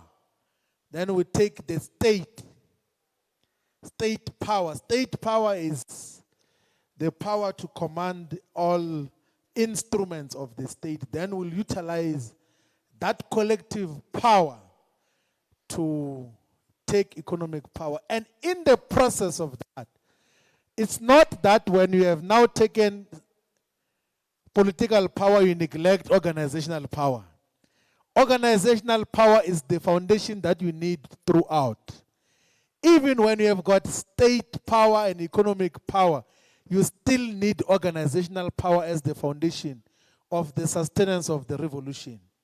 At all times, the organization must be at the center of it. And the organizational power, and the emphasis that we gave with organizational power is that it must be organizational power that is underpinned by proper levels of class consciousness and proper ideological awareness and understanding of what should happen. Such that when you fight the war for economic freedom, you win it, you still have the capacity to defend it. Because it's not guaranteed. You might think that now that you are in political office, you neglect the organization and masses behind you. Counter-revolution can happen to erode all those victories that you have achieved over the period. Are we together? Yeah, they were not clarified that in terms of what should happen. So the very purpose of the EFF's existence as a working class, socialist, anti-capitalist, anti-imperialist, Marxist, Leninist, Fanonian organization is to counter the dominance of the capitalist propaganda and ultimately overthrow it. We must first overthrow the ideas in society. That is why our role as EFF activists is to ideologically and politically reproduce ourselves. We must give birth to ourselves. We admittedly are working against a wave of capitalist propaganda. It's our role. That is why we say 2023 is a year for massive political education, so that we can raise the levels of class consciousness amongst our people, amongst our members, amongst our people, so that when we take power in 2024, the people have an appreciation that we're taking power as part of the working class seizure of power. Not just on our behalf as an organization that is detached from the people. That is what should define all of us. And we need to detach ourselves from the thing of Tolan, what Levin Ekurulin. At all times, the best political education is when we try by ourselves to educate ourselves. We read the EFF documents together at the branch level. You take the EFF founding manifesto at the sub-regional level and say, let's together today. Let's go by page. Let us go page by page. After one page, you say, is there anyone who has got no understanding on page 1 of this founding manifesto? And then someone will explain it better where you have got difficulties. Then you take note of that. It says, when I go to the next political school, which is organized at national level, this question, because all of us in the branch couldn't get this, I'm going to then get to ask that particular question. But the best form of political education is one which we ourselves take up. Not to wait for someone. We don't have to wait for someone else to be coming with a political education. Let us read these documents together. You read the founding manifesto together with the branch. Read the constitution, and then you read the elections manifestos. Up until you go to the extent where everything else that the EFF says has said before, you know it by heart. Like it just comes easily from you because you are familiar with that. So political education should form part of our political life every time. So there must never be a mission. I think we must issue an official guideline, Commissambu, saying that there must never be a meeting of the EFF that does not start by a presentation of political education content.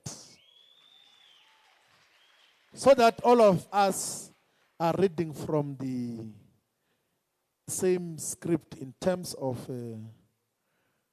what should happen. The provision of quality education, the provision of land, equitable land redistribution out for everyone. We can do that once we've got political power. Now we can only advocate for it. Now we can only advocate for it. We can only say we're going to, so now we are involved in land occupation. Maybe now because there are developments in JMPD. Once we occupy the land, we tell JMPD to go and guard the occupied land as well and allocate it properly under police protection. It's political power that we have, and be unapologetic about it. And then after that, we then send the MMCs to the mayoral committee to say, no, that land, we need to formalize that land there. The other departments that are responsible for formalization, go and formalize. But without that access to political power, you occupy, the police on top of you, they are turning you upside down. All these things fight us, and we're saying it is within reach, all of these things. Maybe our voice was going to be much stronger if the EFF did not decline here in the city of Johannesburg. But our votes declined here, and the number of council seats that we have declined. Maybe if the dynamics were different, we're going to be having half of the city of Johannesburg, or even the speaker, or even the mayor, where we're going to take even much more impactful decisions. So this thing which we're talking about of having a strong organization with the capacity to mobilize the masses, to give us political power, has got material benefits for people. It's not longer fighting about ideas. We're talking about things that change people's lives in terms of what happens. The other fighter says that we should not do away with tenders. Now, this is what happens. We'll give you an example that in the city of Johannesburg here, you had 3 companies, owned by 3 individuals. You might find that they were even owned by one person. And then he has put his cousins and sisters as the directors of the others, employing more than 3,000 security guards as a tender. The city was paying that person 15,000 for each worker. But the workers were being given 3,000 rand or less per month every month. But that tenderpreneur was benefiting alone. And since the insourcing, the workers are now working full-time, have got medical benefits, have got leave days, are paid more than 8,000 rand per month, have got better lives, they can take care of their families. What do we choose as the EFF? Do we choose the tenderpreneur, one person, who makes millions out of the labor of other people, at the expense of the thousands of the people who must take care of their families? Where is the logic there? Like, what entitles this?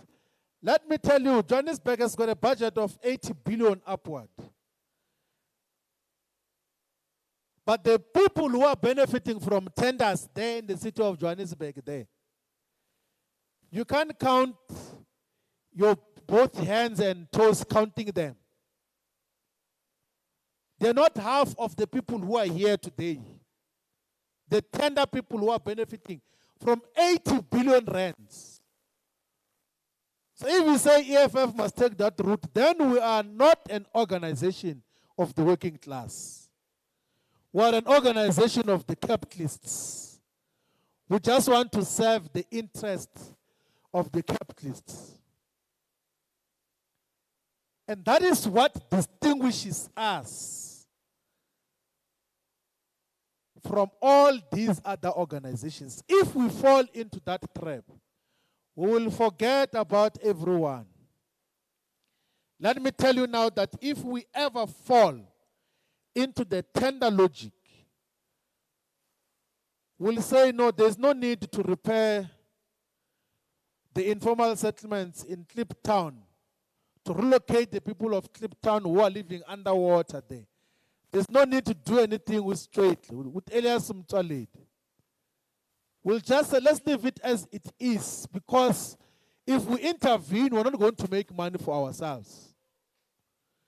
We can't have the tender logic as the logic of service delivery. We will not meet the demands of our people. If the logic is one of tenders, we might as well do those things that the ANC is doing. Then there's no difference between us. We can't be in the EFF for self-enrichment at the expense of the masses of our people. So that must be very clear what distinguishes us from the nonsense of the ANC. The reason why we have got perennial underdevelopment is because of this nonsense and rubbish of tenders here in South Africa, where few individuals are benefiting at the expense of everyone. So we have to uproot that logic and mannerism from our thought process altogether. We're not going to go anywhere if we think that tenders are a solution. But also, let me tell you something. Once we take the road of tenders, it's going to destroy this organization, which is supposed to be an instrument in the hands of our people. Because tender can only be given to 2 or 3 people. And then one of the people who is friends of the regional chairperson or secretary gets a tender. And then they arrive in meetings with a 2-door car, with 2 people only, and looking down on all of you. We can't have that logic. We can't replace a tendency of the ANC with a wrong tendency as well in the EFF. So that has to be dealt with much more decisively in terms of, so why not, we purposefully not in pursuit of tenders in terms of all of those issues. So the Rothschild is one of the biggest families that play in the financial services sector all over the world. They've got shares in almost all major banks, including here in South Africa. In South Africa, they have got an advisory company called Rothschild's Advisory Services. Majority of the work that the South African Reserve Bank does is advised by the Rothschilds. Trevor Manuel, the former Minister of Finance, works for the Rothschild here in South Africa. They have got dominance as part of the global network of capitalists who undermine the sovereignty of the state. When we had proposed firmly in Parliament that we must take African Bank and turn it into a state-owned bank, the Reserve Bank went to take the Rothschild to perform advisory services. That is why African Bank is still not a state-owned bank up to this day, because of a capitalist interest that is safeguarding their own interest at the expense of our people. That is one of the issues that we have to deal with. So the EFF is not a nationalist organization. We're not a nationalist organization. We're a revolutionary economic emancipation movement with an internationalist outlook. Left, Marxist, Leninist, internationalist, and economic emancipation movement. We are not a nationalist organization. I think Dr. Floyd Shivambu gave a lecture in our last plenum where he excellently illustrated the inherently reactionary nature of narrow nationalism, and nationalism in its sense, where you are told that what defines you as a human being is these colonial borders, that you are fed this nonsense that you are South African before you are anything. You must actually kill anything else that is not called South African. Where you are told to unite with your capitalist oppressors against working class allies from other areas which are not within your borders. That is what nationalism does. Nationalism says you are one with your oppressors at the expense of being allies with working class forces and individuals from other parts of the continent. If anything, the EFF is pan-Africanist in the true sense of calling for the integration of the entire African continent, not cooperation. What we have now is continental cooperation. We are fighting for integration, which will integrate the currency, which will integrate our security system, which will integrate everything else that we do as a continent for collective prosperity. We are not a nationalist organization, and it is not a mistake that we are not a nationalist organization.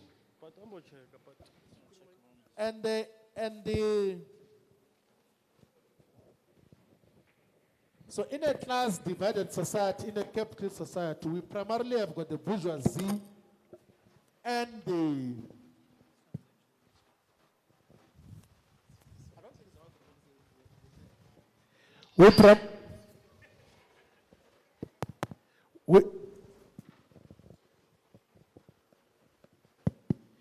in a capitalist society, we primarily have got two classes. And of course, there are categories that are called petty bourgeoisie and middle strata, not middle class, middle strata.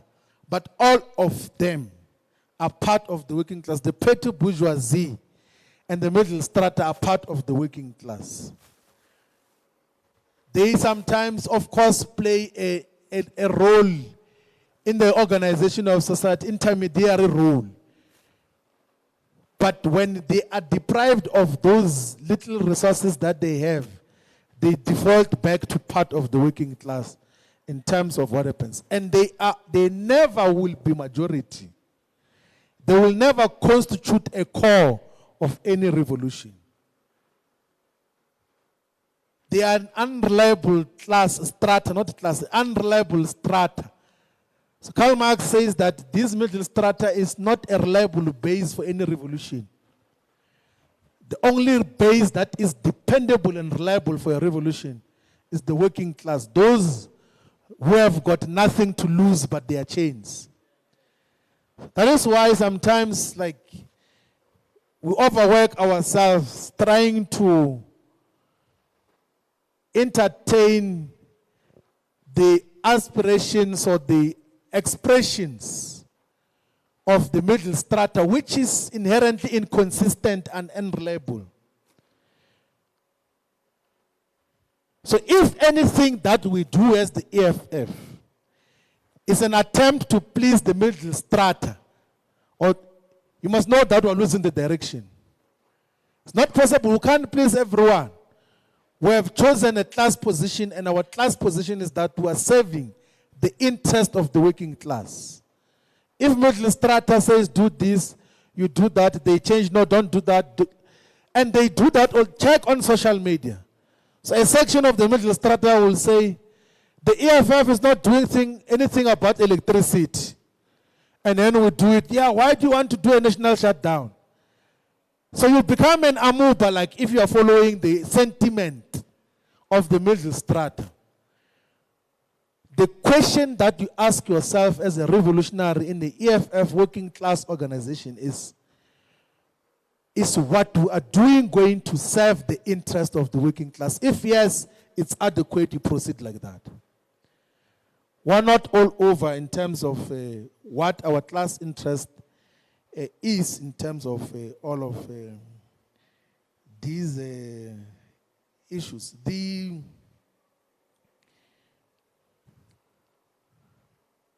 July 26 movement in Cuba conducted the revolution on behalf of the people. So if you can go through the actual text scripts of reading what happened in the revolution, look at the photos, look at the videos. After they defeated the regime and overthrown the regime through military means, when they entered Havana, the thousands of people, hundreds and thousands of people said that our leaders are here. They've liberated us from the dictatorship of Batista.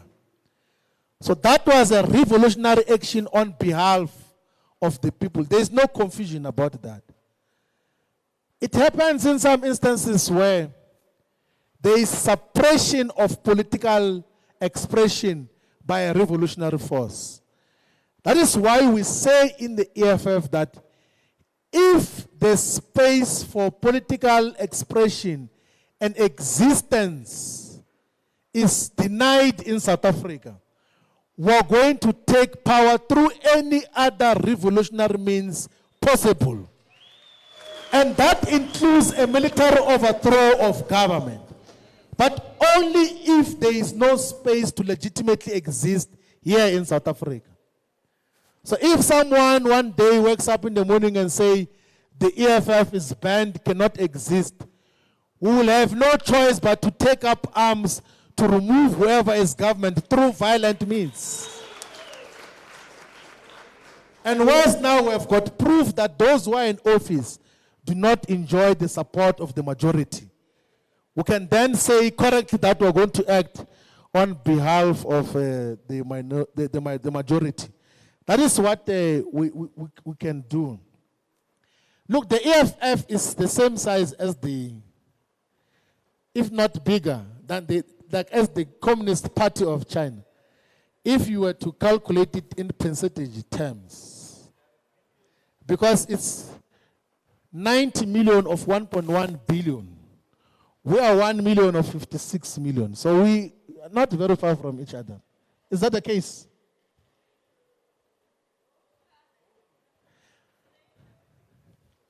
No, the Communist Party is bigger. But 1 million members is adequate to conduct a revolution.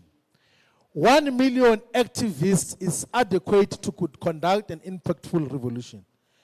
Let's maybe simplify it that in electoral terms, if each and every member of the EFF is an organizer, can articulate the clear vision of the EFF, and then we say that from today, the 21st of February, 2023, and the 8th of May, 2024, the election day, 8th May, 2024, each and every one of us must convince 15 people who have taken over South Africa decisively. With just 15, for 15 months between now and May next year. The 1 million of us, if each and every one of us brings 15 people, you have got 15 months, 1 person per month.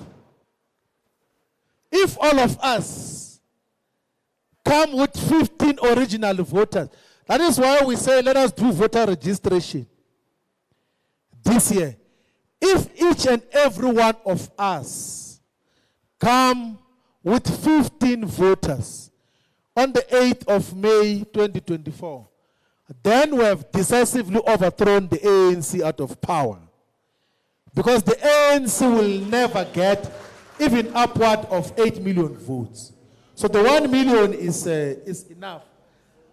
What we have to learn from the Communist Party of China is ideological consistency and trustworthiness amongst the people that it leads.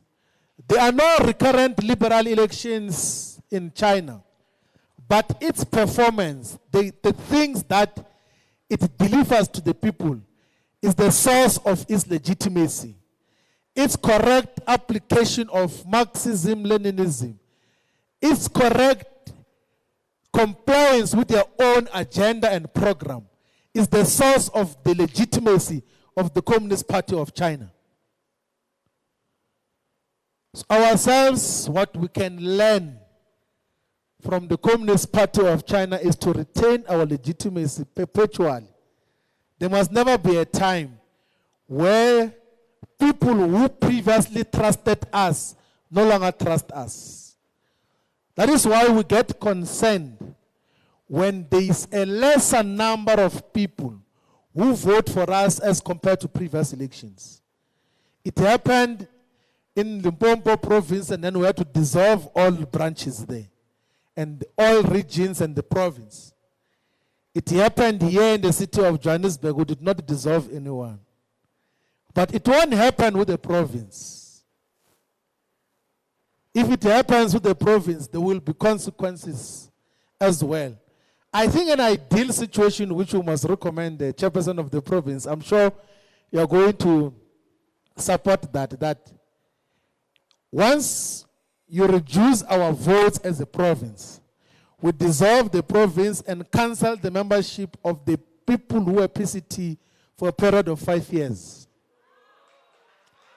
If you reduce the votes of the EFF, if you reduce the votes so that we can see, because if you reduce the votes of the EFF, it means, what it means is that people used to trust the organization.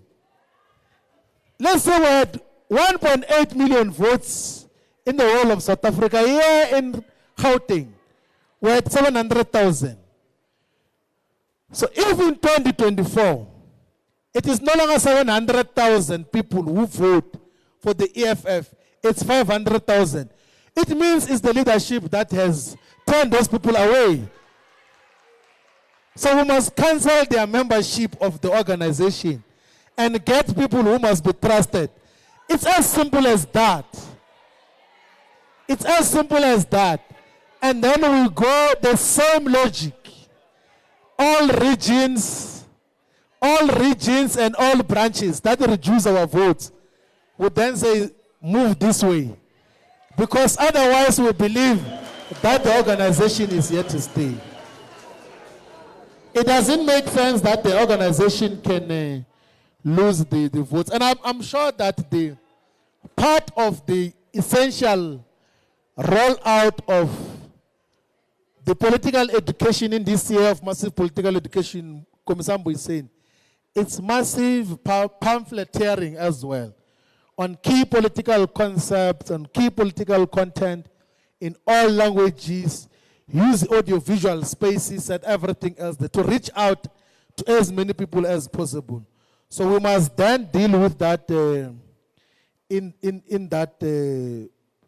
that fashion. I think those are some of the questions that we had to deal with. But otherwise, let us continue fighters to self-educate. And the good thing about some of these issues is that you can't, by the way, from just one political lecture understand everything. You must be patient with yourself. Read when you do not understand, ask questions. Now there's this option of YouTube. I think what you need to do, Komisambu, is that majority of the political education content and material that is audio-visual, can be broadcast via YouTube, must be data-free on the website of the EFF, so that fighters can sit together, watch the political lecture presentations, review all of these issues. You might find that something which you thought you never understood in the first presentation, when it is repeated again, now it lands better in terms of what happens. But all the time, let us be patient with ourselves. But at the center of all this is that we must reproduce ourselves. If 1 million of us, each and every one of us, convince 15 people to go and vote for the EFF in 2024, then we are done with the ANC. We are going to be government alone without any form of coalition, so that we can begin to implement all these things that we're talking about. Let's continue to fight, fighters. Samantha! Oh, two! Viva EFF, viva! Viva EFF, viva! Puma, Ramaphosa, Puma! Puma, Ramaphosa, Puma! Bua electricity, Bua! Bua electricity!